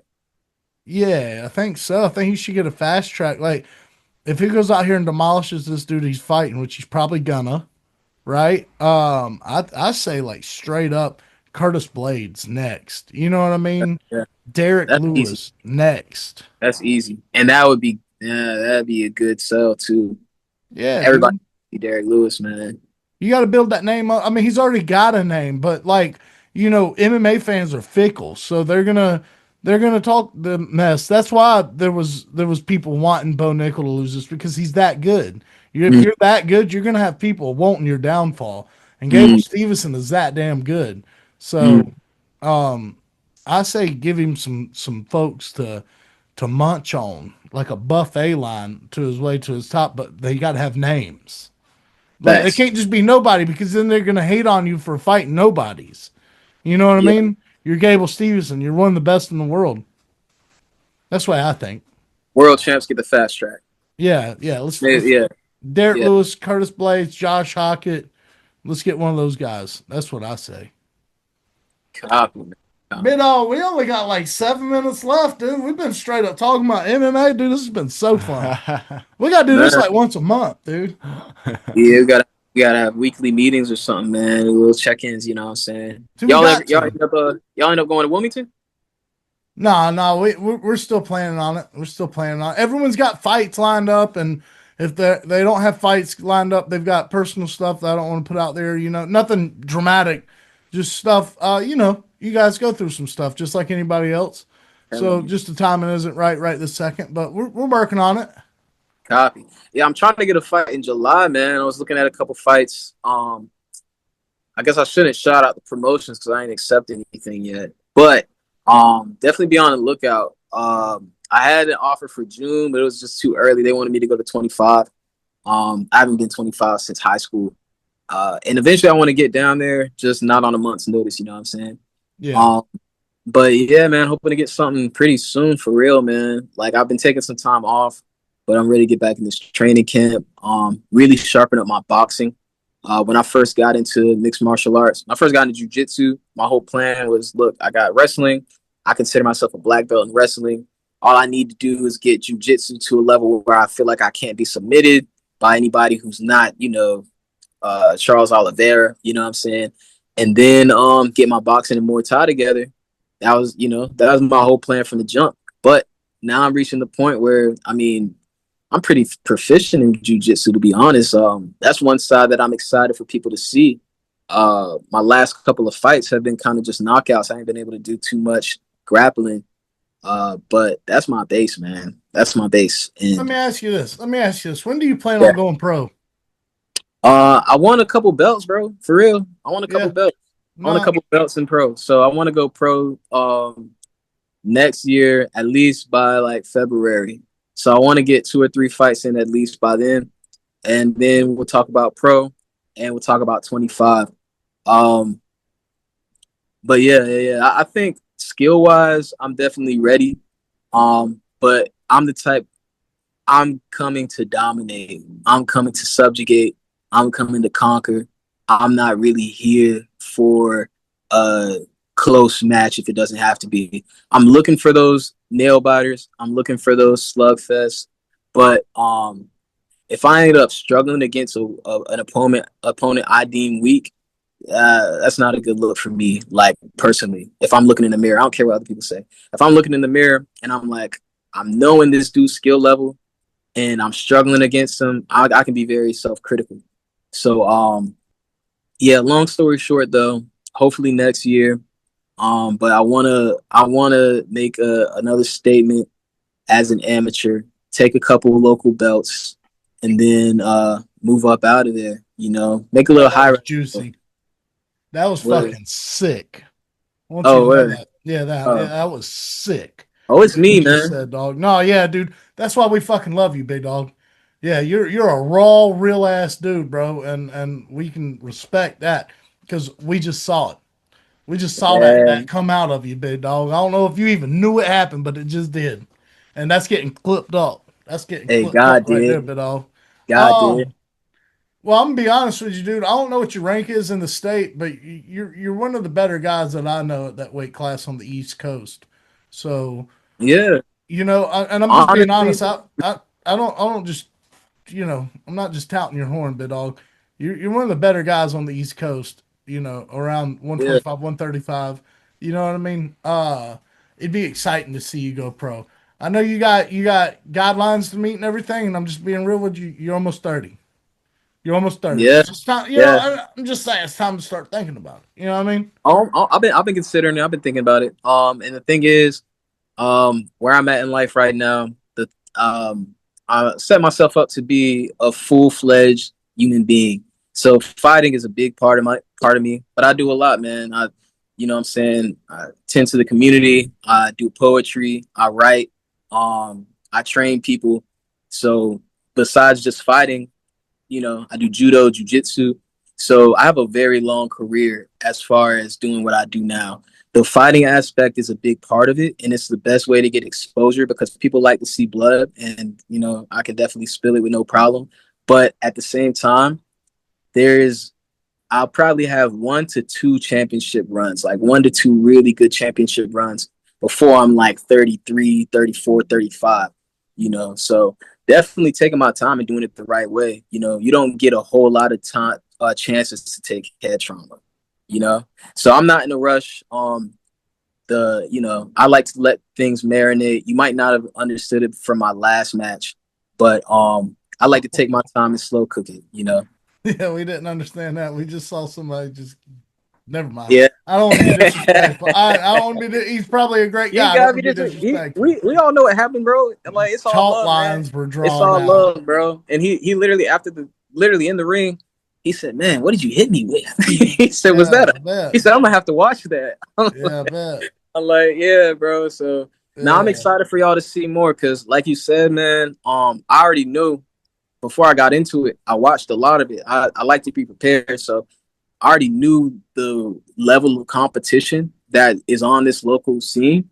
So I already knew that coming into it, I'd be one of the best. And I have no doubt in my mind that with a little more training, I will be undoubtedly the best. In my heart, I know I'm the best. It's just about bringing that out, There's this the root of educate. There's this dude, Naeem Akbar, he's a psychologist. He hit me to this phrase like, to educate comes from the root educar, which means to bring forth. So it's not about like putting information in somebody's head. It's about bringing the information from the inside. So I know I'm the best. Y'all just gonna have to see it. Let's go. Big dog, listen, we got 1 minute left. That was an exceptional ending to this thing, brother. If you got anyone to shout out, any sponsors, the coaches, family, anybody like that? Yeah, I mean, shout out mom, shout out dad, shout out grandpa, up in heaven. Shout out to everybody who's seen me come to this point and is going to see me in the future. Everybody, guiding me along the journey. Shout out to Jesus, shout out to Yahweh. Shout out to Tawi Jiu-Jitsu. Shout out to Kaninga Kin. That's my personal little brand as far as calisthenics, mobility work, that type of thing. So definitely hit me up, look me up. As far as sponsors, we're looking for sponsors. So I do a couple more knockouts. Y'all should come knocking for me. Let's go. Let's go. Shout out Oddass podcast. Hey, I'm sorry that my lighting is messed up. I'm on the porch. I should have had better lighting on. My apologies. But shout out Oddass podcast. I appreciate you guys. Very genuine vibes. Always a good time. And welcome back. That was Jonathan Miller, folks. And if you don't know, we met that dude at Conflict 69 in Columbia, South Carolina. It was a blast, man. Are we allowed to put his knockout up? We'll put it on there. We'll put it on there, big dog. Check that shit out. As a matter of fact, if you're hearing this, we probably already did, or we just did it. So how about those shenanigans? If you liked what you saw, if that seemed like a really cool thing that you'd enjoy and get into, well, buckle the flip up, big dog. Because have I got news for you. Going down June 27th, 2026. That's this year. Matter of fact, that's this month, big dog. Conflict MMA presents Conflict 70, Magic City Mayhem. When Jameson Hardy is taking on Nate the Great Jenkins. Absolutely badass main event. Number 1 versus number 2 in the state, big dog. Do you guys understand the implications behind this fight? No, you don't. We got number 1 versus number 2. Did you hear what I said? Number 1 versus number 2. The best versus the best. We are going to figure out who the true number 1 fighter at lightweight is in this state. Big dog. We're going to find out. Man, tell them where they can find it. Tell them. It's going down in Florence, South Carolina at the SimT building, guys. It's going down. Thank you. Thank you for saying that. No problem. Let me tell you something. You could be anywhere else June 27th, but you would be missing out on an explosive, exciting, fun event, guys. It's very inexpensive to get into these things. Not only that, you're showing love to local fighters on the way up. You'll see these guys in the UFC. Obviously, Malcolm Wellmaker came up through Conflict. He's in the UFC, big dog. You'll see all kinds of cool people. You'll meet like-minded folks. And if you've never been to this thing, if you've never even seen MMA, this is a great show. Trust me, I wouldn't just tell you that. As a matter of fact, we have no contractual obligations with this company. We just fucking love them. Big dog, if you're not doing anything, June 27th, the doors open at 4, fights start at 5. Come see us. Come check us out, big dog. We'll be up there. We'll be filming and interviewing folks. You know, we're going to have a good time, man. This place is a good time. You can bring the family, man. You can bring your kids if they're into MMA, man. Bring them. If you want to just have something to do on a Saturday night, man, just come out, have a good time. This is the place to be on June 27th. Let's go. Conflict 70. Yeah. Let's go. Hey, we interviewed Nate the Great. He was a great dude. Jameson Hardesty, he's been in Dagestan training, getting ready for this thing, and visiting with friends and family.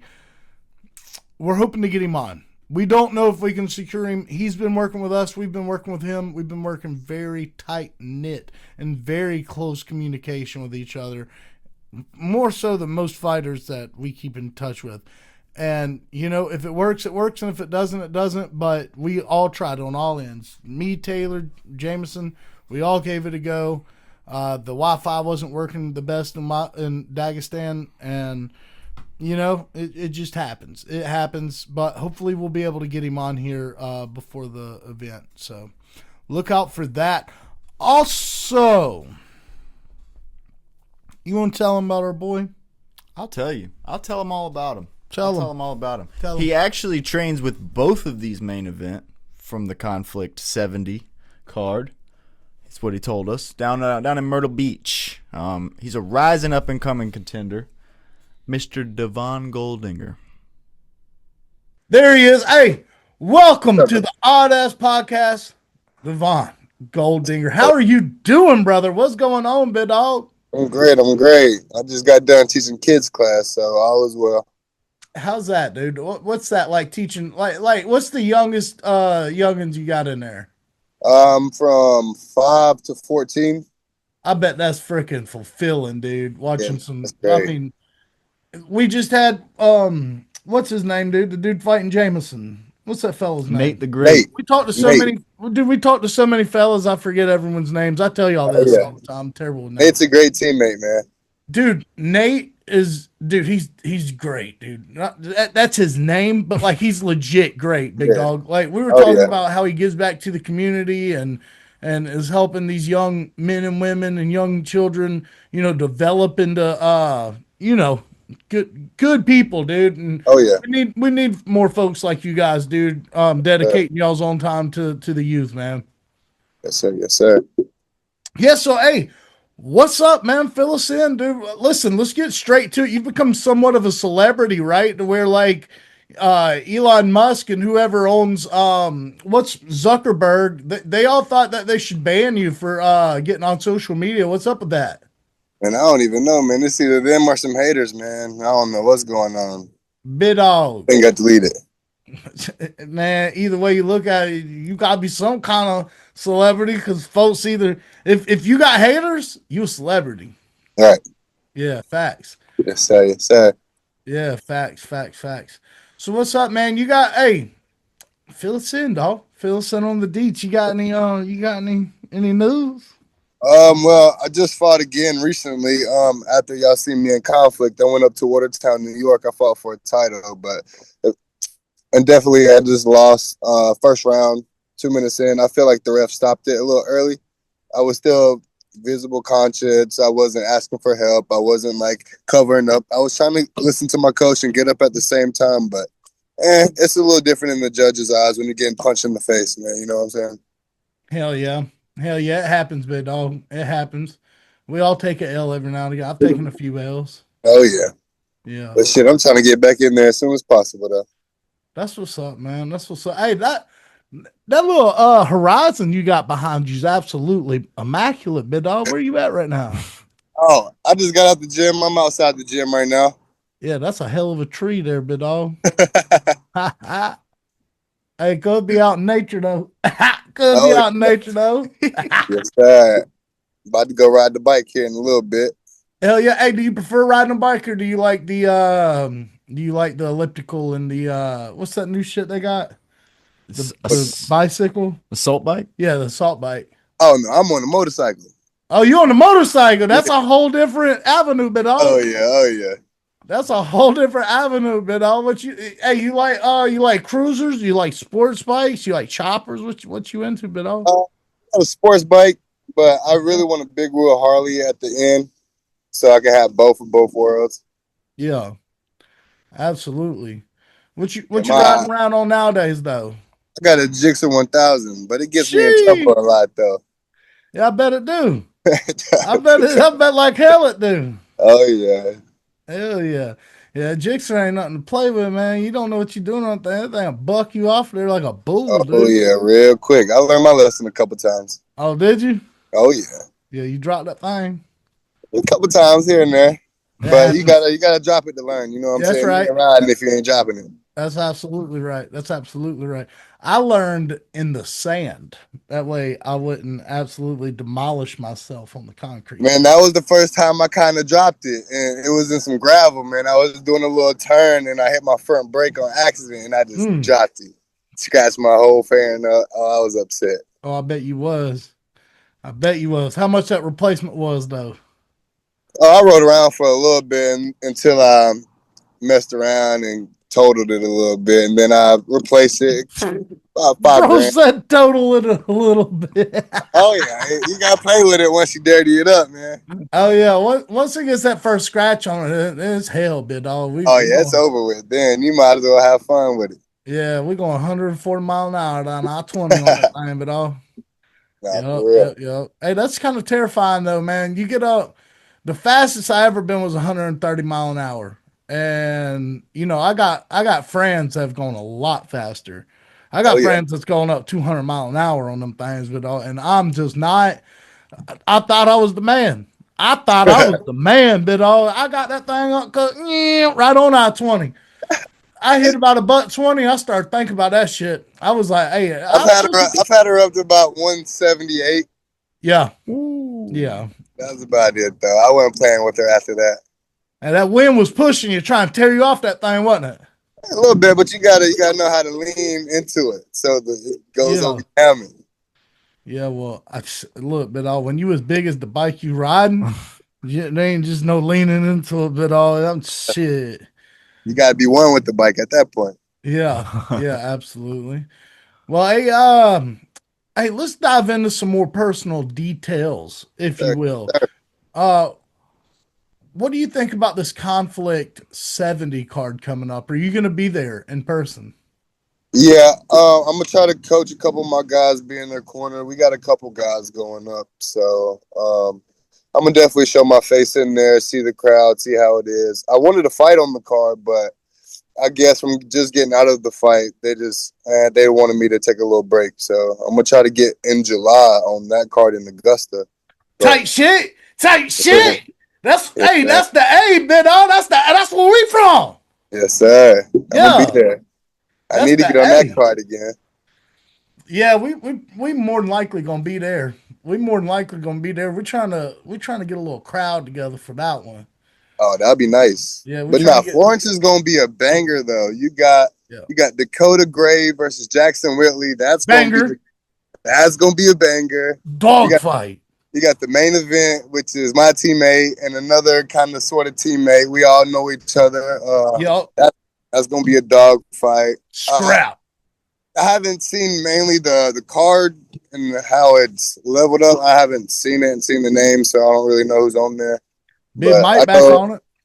Yeah, I know I got my boy Christian Morgan. He's fighting I believe Emmanuel per. I don't know how to say his Perez, last name. isn't it? It's like Pere or something. He's from Yeah. Charleston, Muay Thai. Yeah. Yeah, that's gonna be a good fight too. Yeah, we like Christian. He's a solid yeah. dude. Yeah, we're hoping to see him do what he did last time. Yeah. That's gonna be a good fight. I know E-Man, he's gonna put on a tough fight, but best of both men. I can't really go on it. So I know both of them. I went down to Charleston, trained. I've known Christian for a long time, so Yeah. Yeah. You know though, you know what we found out about South Carolina competitors? You guys got thick skin for real. You guys really do. So I mean, it's that countryness, man. yeah, absolutely. Well, what we end up running into in other promotions or other states is people that know each other. You know, on the scene, folks all are always around here training together, working together, getting better together, and then you never know. Next Saturday, you might be fighting that guy. You know what I mean? And between you guys, it's all love and respect. But Yeah, folks, you know, hear us talk the way we do, and you know, it's I think a piece because listen, don't get me wrong, it's not like we hate anybody. right. It's that you gotta do a job at the end of the day, though. yeah, we're trying to promote you guys, man. Oh, yeah. And listen, if you go out here and we've been sitting here talking about, oh, Christian Morgan gonna knock this dude flat out, and you for however reason knock out Christian Morgan, then you just proved us wrong. But oh, you ain't gotta be like that. We try to stay neutral, but when Right. it comes to the homies, you know, we're gonna put on for the set, dog. And Oh that's yeah, just what most it definitely, is. most definitely. Yeah, that's just what it is. And we run into folks like, but I don't want to talk to y'all because y'all was talking shit about me. Bitch, we wasn't talking shit about you, but now I might know. Now I might know. We're talking shit about you. We were beefing up our boy. We was trying to, Yeah. you know, put some stock under that man, dog. Oh yeah, you got to hype your boys up, man. Yeah, trying to put a little rocket fuel in that man. Yes, Yeah, but we don't find that a lot with the Carolina fellas and fillets. You know, you guys have thick skin and can take. As a matter of fact, we've had a couple folks that we kind of vouched against, if you will, message us and go, hey, that was good, though. That was good. That was good. So, yeah, we appreciate you. yes, sir. Yeah. Hey, let me ask you this, man. People are gonna want to know you on a more personal level, right? So let's get into some baseline facts about Devone, the man, Goldinger, right? Sir. What's your favorite go-to junk food? Cheesecake. Cheesecake. My man said cheesecake, but Off what the kind of rip, I need cheesecake? cheesecake.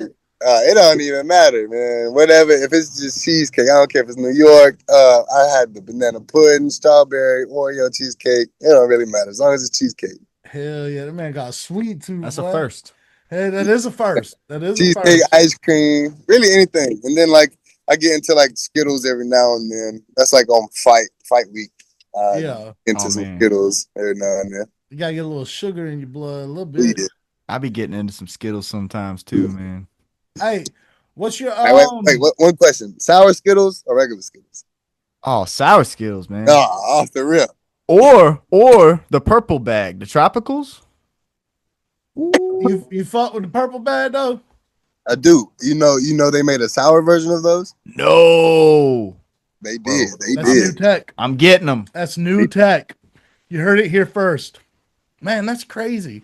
All right,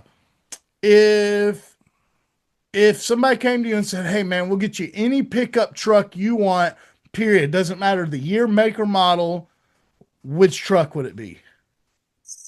I probably had to get that TRX, Oh, let's go. Okay. double on TRX. Okay. I'm a fast man, so it could be like I'm starting to get into the more of a low rider, so like the Silverado, like the 1500 Silverados, you know what I'm talking about? Oh yeah. Get them squatted down on some nice rims instead of the jacked up trucks. I used to be into the jacked up trucks, but I want something a little bit different from everybody else. I'm gonna be honest. I had a jacked up truck. It was sweet. It was really cool in high school. But now that I'm 32, bit dog, these knees ain't what they once was, dog. I prefer my truck just stock. You feel No, me? for real. The way that bitch comes, that's the way I want it to ride forever. Oh yeah. Hell yeah. I ain't trying to.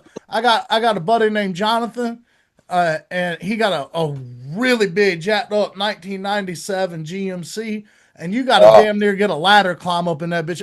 He'd be like, "Big dog, you want to go to lunch?" I'd be like, "Not with you." You got to kick up on the tire to get up in that thing. Hell yeah, big dog. I don't need a ski lift to get up in that bitch. No, for real.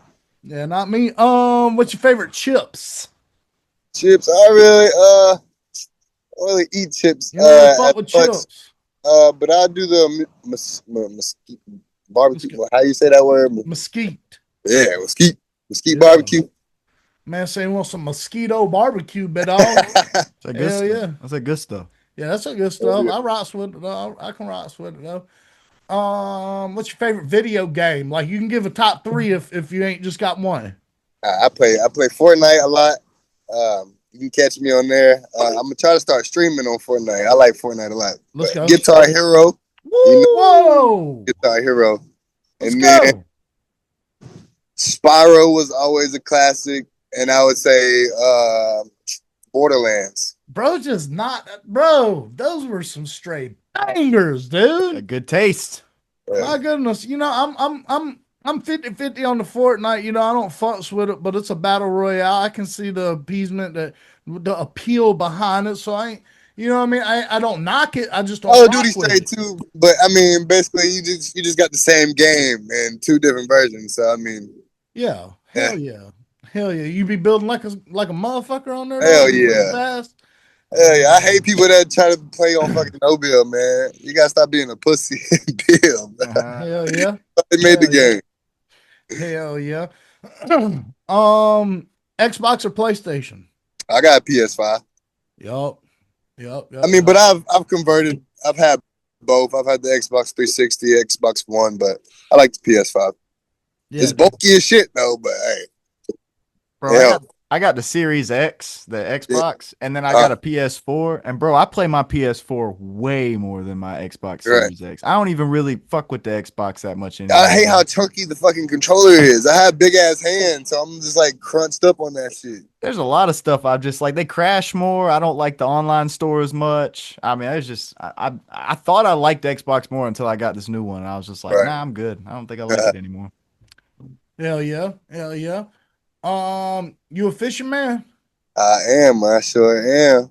You think you could outfish one of us? Just one, because both of us, that'd be unfair. You think you could outfish both of us at, let's say we pulled up to the swamp at 2 a.m. and we're getting out of there at 6. How many catfish are you walking out with? Catfish. I'd say at least 3. At least But I'm 3? really more of a bass and crappie man. But Oh, okay. No, hey. I fuck around with the catfish though. Hey, I set the table wrong. Excuse me. All right. We show up to the lake or the pond or the river at 5:45 a.m. sharp on a Saturday with that's when the the striped bass come in right there. Yeah. We're leaving at 10:45 a.m. sharp. Oh, we got the limit. Oh, okay. Oh, we got the limit. I like how he doesn't exaggerate. Like, we asked him about the catfish. He said, "But I'm walking out there with 3." That's an honest answer. Most folks be like, "But I'm walking out there with 37, bro." And now you gotta know how to limit. fish catfish, though. Yeah. And they was probably big, too. It was probably big catfish. I believe you.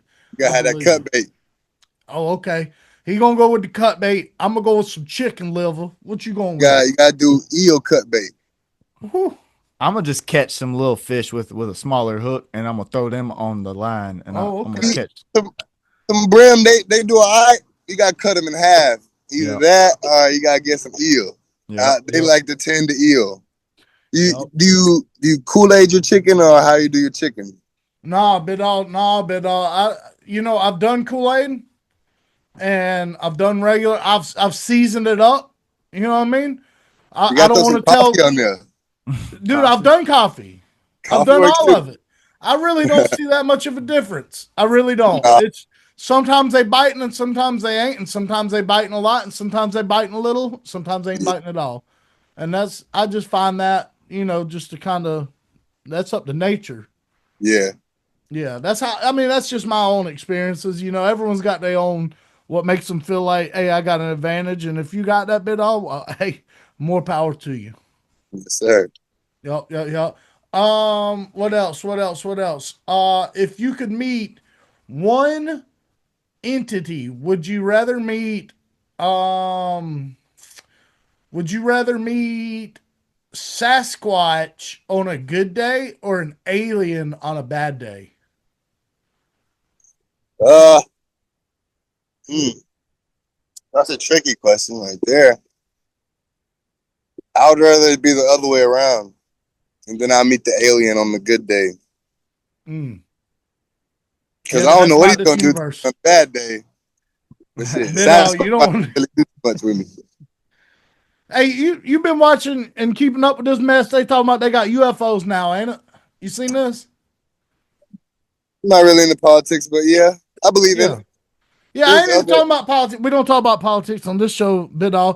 But what I'm saying is if we go back 8 years, 10 years, Bob yeah, Lazar was on the Joe Rogan podcast talking about how he used to reverse engineer these things in the 80s. Right? So what I'm trying to get at is, do you think, like, for one, do you believe in UFOs? And for two, do you oh think yeah. that we're in possession of them? We might have, we might have copied it. You know what I'm Okay. saying? And made our own. Yeah. But yeah, I do believe there's other entities, and I believe we're not the only planet with life form. There's 100%. 8 other planets. You think we're just the only planet with something on it? No, that's crazy. Yeah. I don't necessarily know if our planet's got something else on it, but there's so many billions of universes with other planets just like ours all through them bitches. Oh There's yeah, got to be someone else out there. hell yeah, most definitely. So And then, you saw the UFO that looked like a compass that was flying and doing this? You saw that uh, video? I think that's one that we copied. Like how you was talking about probably. how we might have copied them. Oh yeah, just like NASA be lying to us all the time too. Oh yeah, 100% they'd be lying. But they always say how these things have no propulsion stream or heat generation, like no way to pick up on these things with certain radar systems and whatnot. And in that video, you clearly see like a stream of, like, you see a when you watch a plane fly by, you know all that stream of steam be behind the plane. They got one that's just got a stream of steam going out the back of it. And in no other UFO video have I ever seen it. I think that's Right, not only a UFO, it's not a UFO because it's an IFO. It's an right. identified copied UFO, bit dog. Oh yeah, most Yeah, definitely. I think we got that shit for real. Yep, yep, yep, yep. Hey, would you rather go to the beach or the mountains? Well, I live at the beach, so I would rather go to the mountains. What's your favorite part about living on the beach?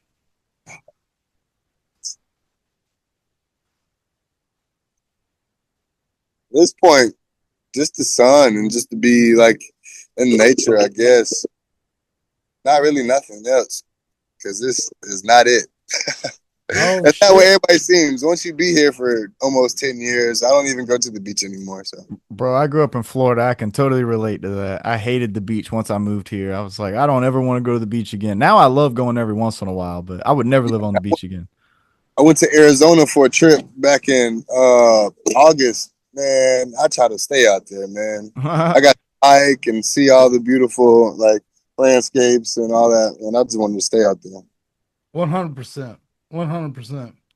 Well, Big Dog, listen, man, it's been a pleasure. Loved having you on, dude. Yeah, brother.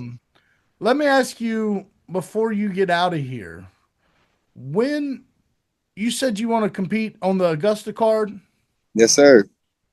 if is there an ideal opponent that you'd like to call out for that card? Not really. I just take whoever they give to me, honestly, because I'm looking past the point. Like I'm trying to get to that card, and I'm trying to go back to Syracuse again. They got a card up there. I got to get redemption. You know what I'm saying? Ain't no way I just lost like that, and the ref caught it like that. Nah, I got to get back in blood like Tice. You know what I'm saying? I just can't get one time. I got to get it back to back. So there ain't really Absolutely. no name I'm looking for. I'm just ready to compete with the best and take out the best. You know what I'm saying? All right, all right. And then one last follow-up question to that question. Have you ever fought someone that you don't like? Oh, like in an MMA fight? No. No, see, that's what I'm hoping for. That's the thing. And I want that. I haven't too. had it. I haven't had nobody shit talk me yet.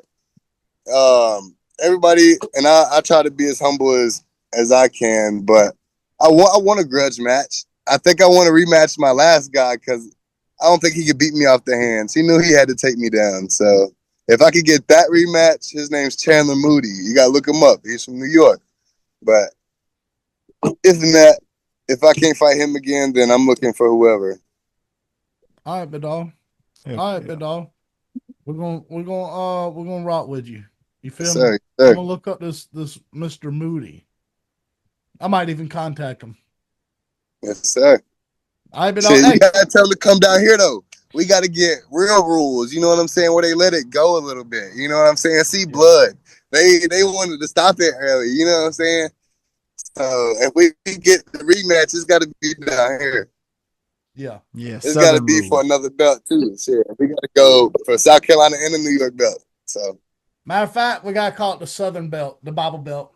Bible The belt. Bible Belt. That's the holy Let's belt, do big it. dog. Well, Yeah. all right, big dog. Hey, this has been fun, dude. We appreciate you coming on, big dog. And is there? Hey, before you get out of here, you got any sponsors? The coach, training partners, anybody you want to shout out before you get out of here, brother? Hey man, first of all and foremost, shout out to God. He does it all. You know what I'm saying? I wouldn't wake up without him. Shout out to Cody Jones, who's our head coach over there. Shout out to FEMA and the guys. They know who they are. I do have a couple of sponsors. Pure House Coffee. That's a great, badass coffee. If you're ever looking for great coffee, like coffee, look up Pure House Brewing on Instagram. Shout out. I also have TMH MMA. I got the Evo guys. We grow each other's brand, shout each other out every day. And that's about it. I'm looking for some more sponsors, but I got a good little group going on right now. But we love coffee. We might reach out to them folks and get some coffee for real though. Hey, shout them out one more time what their name was. You got Pure House Brewing Coffee. You got TMH MMA. You got Evo MMA. You have Bull Shark Bullies. You have Adela's Mexican restaurant down here. Peace and love to them. Rest in peace, my homegirl Adela. You know, if you're ever in the Myrtle Beach area, try to look up Adela's. That's a pretty good restaurant. Type shit. Hell yeah. We will. Hey, well, thanks for coming on, brother. And until next time, dog. We wish you nothing but love and success, big dog. Too, brother. Yeah, I appreciate you, my guy. Until next time, stay on. Peace. How about that? How about it, dude? How about that? How about it? How about that mess? How about that mess? That mess all up in your face. Yeah. Yeah, dude. Two solid dudes back to back, Yep. bro. Our boy Devon's going to go get that belt in New York, dude. Yeah, dude. I hope he does. I know he will. I legit hope he does, man. Hey, man, not only do we have those guys, we've got Whitley versus Gray. Whitley, friend of the show. We got Mike Utsi taking on his opponent fell out. It changed. It did change. He did change. Yeah. Yeah. He turned from a totally different guy into a whole different dude. to a whole different guy. Yeah. That's right. We'll have to see what happens with that. But, man, so many fans of the show are going to be on this show. You guys don't want to miss it, man. You guys really don't want to miss it. Come out to Florence, June 27th. Have a good time. Bring friends. Bring family. Come see us. It's going to be a good time. For sure. I know where I'll be. Yeah. In the VIP section, big dog. Yeah. In the locker rooms, conducting interviews. Some might even call it the ODD section. Wow, big dog. Are you just coming up on our own section right now? I think I've acquired some Riz lately. Well, you want to know something? We're going to be talking to Jared next Thursday. And we're going to ask him. We're going to ask him about it, if we can have an ODD section. I think that's a genius idea. You know what? If he's listening right now, go ahead and ask him. It was your idea. Hey, bro. Can we get that ODD section? We'll keep it real clean and nice and make it smell good. Sure will. And, hey, one thing to keep in mind. most things at the fights and the sections where the fans aren't at, they don't smell so good. They don't smell good. We'll make that bitch smell good, but all. Mm-hmm. Sure will. Mm-hmm. The whole fight. Sure will. Up to the main event. But after that, we can't promise anything. No. After that, we can't promise. Cool linens. That's what it smells going to be called. Cool linens. Cool linens. Yeah, 110%. Mm-hmm. Hey, brother, why don't we jump into some of these recaps? I think that's a great idea, but I have to address something. Before we get into that, you jumped ahead one more, man. Let's go. You did. But, hey, I kept you to only one. I felt good about that. You should. I felt good about that. You should. You could have ran away. You could have went up 8 again like you did last time. Just one. I can live with that. Yeah, no, that's a good one. So Mahoney's up 3 right now. I could technically get that back on one card. Not this one. Not this White House card because there's only like 5 fights, 6 fights. So that's not going to work. Hey. But I'm sorry. I was thinking and I was about to say it. Shoot from the hip, Jason. Shoot from the hip. Dog, I want to give some honorable mentions from the prelims. Can we do that? Let's do it. To start with, ladies and gentlemen, let's go on down. Yeah, okay. Caitlin Souza, phenomenal knockout. Big dog, brutal. Gang type shit. Yep. She kicked Ariana Carnelose. How do you say her name? Carnelasi, I believe. Carnelose. She fell. She was getting up. Caitlin kicked her Soccer in her kick. shit. Yeah. And then rained down blows. Super sick. Skip that one. Joe Anderson Brito. I'd have had that one. You did. I'd have had that one if we had bet on it. I'd have had it because you'd have went Jordan Levitt because that's your boy. Yeah. Hey. Joe Anderson Brito subbed Jordan Levitt. I don't know if you saw my text and correlated it with what was going on, but I was like, bro, you're never going to believe what just happened. I never figured out what the hell you were talking about. That's what I was talking about, bro. Like, who would have guessed Joe Anderson Brito would have subbed Jordan Levitt? Not me. Yeah. Not me, big dog. Let's go on up a little bit. It's kind of like Figgy getting guillotined, man. Edgar Chairez subbing Bruno Silva was super sick. Yeah. Everyone would have thought that would have been a KO, and it damn near was, but he subbed him. Alessandro Costa knocked out Matt Schnell. That was really that was weird. You know, I actually agreed with it, though. Because, you know, it looked like Schnell was out. Mm-hmm. And he very well probably was. But when the ref stopped it, you know, he was wrestling up and he got right up and was contesting it. Was like, yo. It's like, but if you saw the way you just went face down on the canvas, straight down, like if you just took a board and went like this and pushed it over, that's you. Mm-hmm. So I agreed with stoppage. Yeah. It was for the best. Up next, we have Igor Baranowski taking on Junior Taffa and boy, oh boy, howdy. We got that one right. Sure did. Victory by kick. I love when they say that. It's so fucking funny. Victory by punch, victory by kick. It was so funny. Just one kick. That's all it took. One kick did it. Did you expect Baranowski to go out there and wrestle right off the rip? He made it look like he was going to wrestle him, but then he didn't, and then he just kicked his legs, and the fight was over. Mm-hmm. It's the whole fight, ladies and gentlemen. It was. He pushed him up against the cage. He tried to take him down. Junior Taffa's takedown defense looked good. You got to give it to him. But, unfortunately, that leg did not look good. No. It took, 3 kicks? Yeah. And it was game over. Yeah, it wasn't long.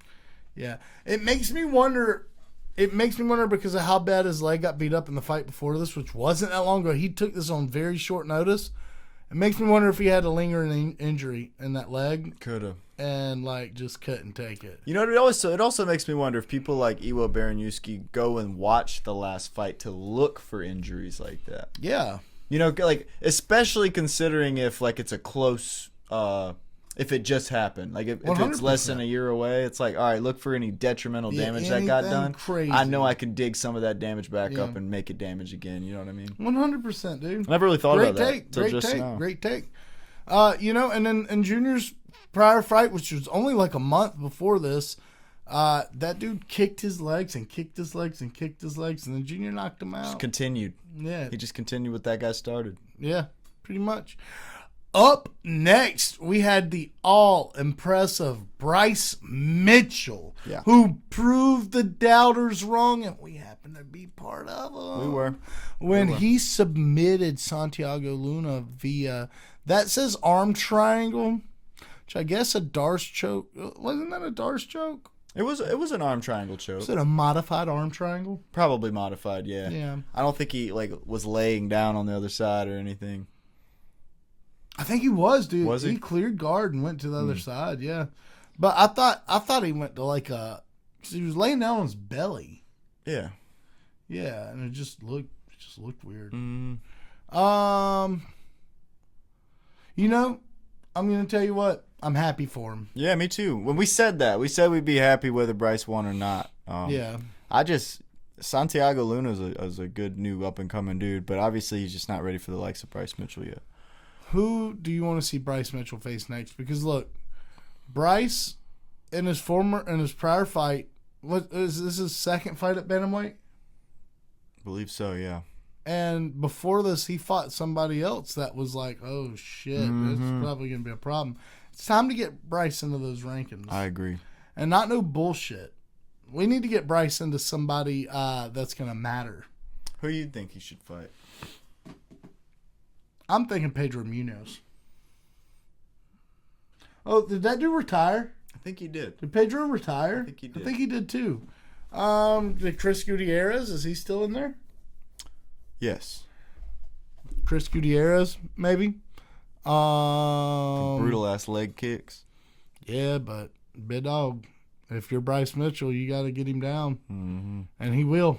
The thought of Chris Gutierrez fighting Bryce Mitchell, it seems like Chris Gutierrez is way bigger than Bryce Mitchell. Yeah, but Bryce Mitchell's the one that came down from featherweight. I know, it's just weird. Just thinking of them right now, it seems like Chris Gutierrez is huge compared to Bryce Mitchell. Rob Font. I like that. Rob Font. I like that. Bryce Mitchell. I like that. Good fight. We gotta give him somebody who's got some insane wrestling, but also some sick striking though. Rob Font does have some pretty good wrestling though. You know what would be a damn shame? Mm-hmm. Who's the guy that Aljamain just beat? Super cool kid, young kid. Oh, Chase Hooper? No, that wasn't him. No. Chase Hooper. You didn't just say that. Aljamain Sterling. Who'd he beat? Yeah, I know. I'm trying to think. I don't know. Super cool guy. That guy, though. That guy. That's who I want to see Bryce fighting. Hell yeah. I keep wanting to say Zahabi because it's like Zahabi.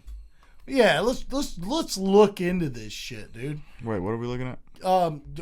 Bring up Aljamain Sterling's last fight. Let's bring it up, big dog. Let's get it on the screens. I don't even know how to spell his name. Oh, record. Just go down to yeah, Funk Master. Let's see what this dude. Yeah, let's see what the deal is. Yusuf Zalal. Oh, he's up at featherweight now. Fuck, that doesn't make any sense. Can't do that. Can't do that, big dog. Damn it. I forgot Aljamain was up at featherweight. Yeah, he moved too. Yeah. I think, you know, one of those guys I said, Chris Gutierrez, Pedro Munoz, well, he's retired. Chris Gutierrez or fucking Rob Font. You know? Give him one of those dudes.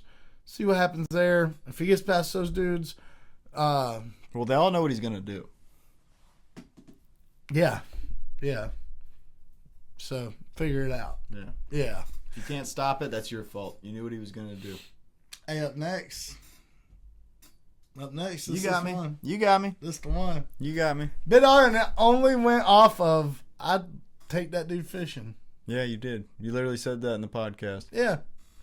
I mean, we all knew Tom Nolan was a badass, but we all knew Perez Zion was a badass too. You know what I mean? And it was a close fight. It was a close fight. Very close fight. In my opinion, almost could have went either way, honestly. Mm-hmm. Congrats, Tom Nolan, though. That's really all I got to say about that. Even the numbers were pretty close, actually. It was the significant strikes he had him on, big time. Oh, yeah, damn near double. But as far as strikes go in general, it was pretty close.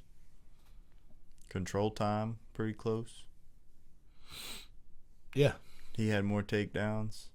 Faris. Yeah. Submission attempt. Pretty close stats there, big dog. Yeah. Pretty close stats Yeah. on the statometer. That's right. Up next, we had Brennan Allen, who took on Edmund Shabazian. This was a war. Man, I had a good time watching this fight. Me too. And I figured this was going to be a good one, man. Edmund, dude, he showed his heart. He showed his heart. He was a bloody pulp when he walked out of there. Brendan Allen he did elbows, dude. Yeah, dude, it was sick. Hey, you know who I want to see Brendan Allen fight next? Because I know everyone's talking about, the title. Big dog. They're going to do Hamzat versus Sean Strickland for the title, the rematch. That's what's happening with the title. Brendan Allen isn't getting a shot at the title. He's not. So, I suggest that we do either. You got to do one or two things. And I'm going to tell you the fun one, and I'm going to tell you what everyone else is probably saying. Brendan Allen versus Joe Pyfer. That's a good one. That's a good one. Mm-hmm. And then everyone else is probably going to say Nasruddin Imavov. Number one contender, see what happens. You know? Yeah. But I think Nasruddin's beat him, and I think it wasn't even remotely close, big dog. So, I don't know. You know, I'd almost rather see him fight someone else. Yeah. You're not in title contention because you beat Edmund Shabazian, who wasn't even ranked. Yeah. I'm sorry. That's not how that works. That's not how that works. Nope. You beat RDR, sweet. You beat Edmund Shabazian, sweet. Fight Joe Pyfer. Joe Pyfer's opponent fell out in August. See how that runs, dude. Mm-hmm. Maybe even ask the UFC to move that fight back to September if you need some time to heal, because that was a pretty badass fight you were just in. You know, September, October. Joe Pyfer versus Brendan Allen. Bring it on, big dog. Let's do it. Hey, up next, we had Bilal Muhammad, who took on Gabriel Bonfim. There was no taking on whatsoever. As a matter of fact, Gabriel Bonfim beat the shit out of Bilal Muhammad. Won every round. He beat the shit out of Bilal Muhammad. Won every round unanimously. How do you have 8 seconds of control time? That's a great question. Because I thought he had 0 seconds of control time. I don't know. They squeezed it in there somehow. They were just trying to be bid dogs and help him out. Yep. They were looking for shit. They were just looking out, bro. They were just looking out and tried to help him out. But, you know, you were right. You were right. This was a stand-up affair. I didn't think it was going to be. I thought Bilal was going to get him to the ground. He would have won if he did. Never even did. Would have won. Yo, how does someone go from fighting the way Bilal did to get to the title to then just trashing that concept completely? For those who don't know, he grappled and wrestled his whole way to the title. And then he got the title. And then he never did it again. Bro, I think he's just searching for the love of the UFC fans. You think so? I really feel like that's why he's doing everything he's doing. I feel like he doesn't think he gets enough love and respect for how good he is. And he thinks it's because he's not an exciting fighter, which is true. And that does carry weight in the UFC. It's why we see a lot of guys that get up to where he's at through grappling. They start just getting knocked out, you know? Yeah, but you can be exciting with grappling, dude. I agree. It's just, I don't know if he just knows how to do that. Exactly. It's like he knows how to do his way. And I don't know, dude. I would say at least fight the first half of the round and then the second half of the round take him down. You know, I don't know. Like, there's got to be some kind of middle ground there. But you don't just you can't just go out there and hand away every fight. I wonder what Khabib thought when he saw this. It's crazy, dude. Bidal, let me tell you something. That's a tough son of a gun, Bilal Muhammad. I mean, he ate shots that should have killed any normal man. Yeah. And ate them. Yeah. Ate them. 22 body shots. Like green eggs and ham, he ate them things, dude. Well, he can't eat ham. But he could eat eggs and steak. He ate it like eggs and steak, bro. And toast on the side. Yeah, he did. Little piece of butter. Yeah, he did. Well, hey, big dog, that concludes this episode of the Oddass podcast, man. Next week, guys, tune in. We've got something very special for you. Remember, we said you'd have to wait. Well, guess what? You ain't got to wait that much longer. Because we have John Dotson. The John Dotson. The magician John Dotson, per se. Per maybe. You could say that. Yeah. He's coming on the program. And we might have already recorded it. And we're friends with John Dotson now. Yeah. We're friends with John Dotson now. Can you believe that? What do you think about that? Can you believe that? He's one of my favorites. He's one of my favorites. Friends with him. Big dog style. Mm-hmm. Big dog style. Yeah. Kind of a scary dude. Yeah. Kind of a scary dude. Yeah, he is. He's kind of a scary fella. Very big intense. dog. Very intense. Yeah. I don't know if I can fish with John Dotson, bro. He might not come back. He looks like somebody who would like try to drown you and then pull you up and just be like, Like, I'm just laugh kidding, about it. bud. I'm just playing, brother. Yeah. Crying. What'd you do that for? Come on, pick up your pole. It's okay. Yeah, it's okay. It's all right. I'm just trying to help you out, big dog.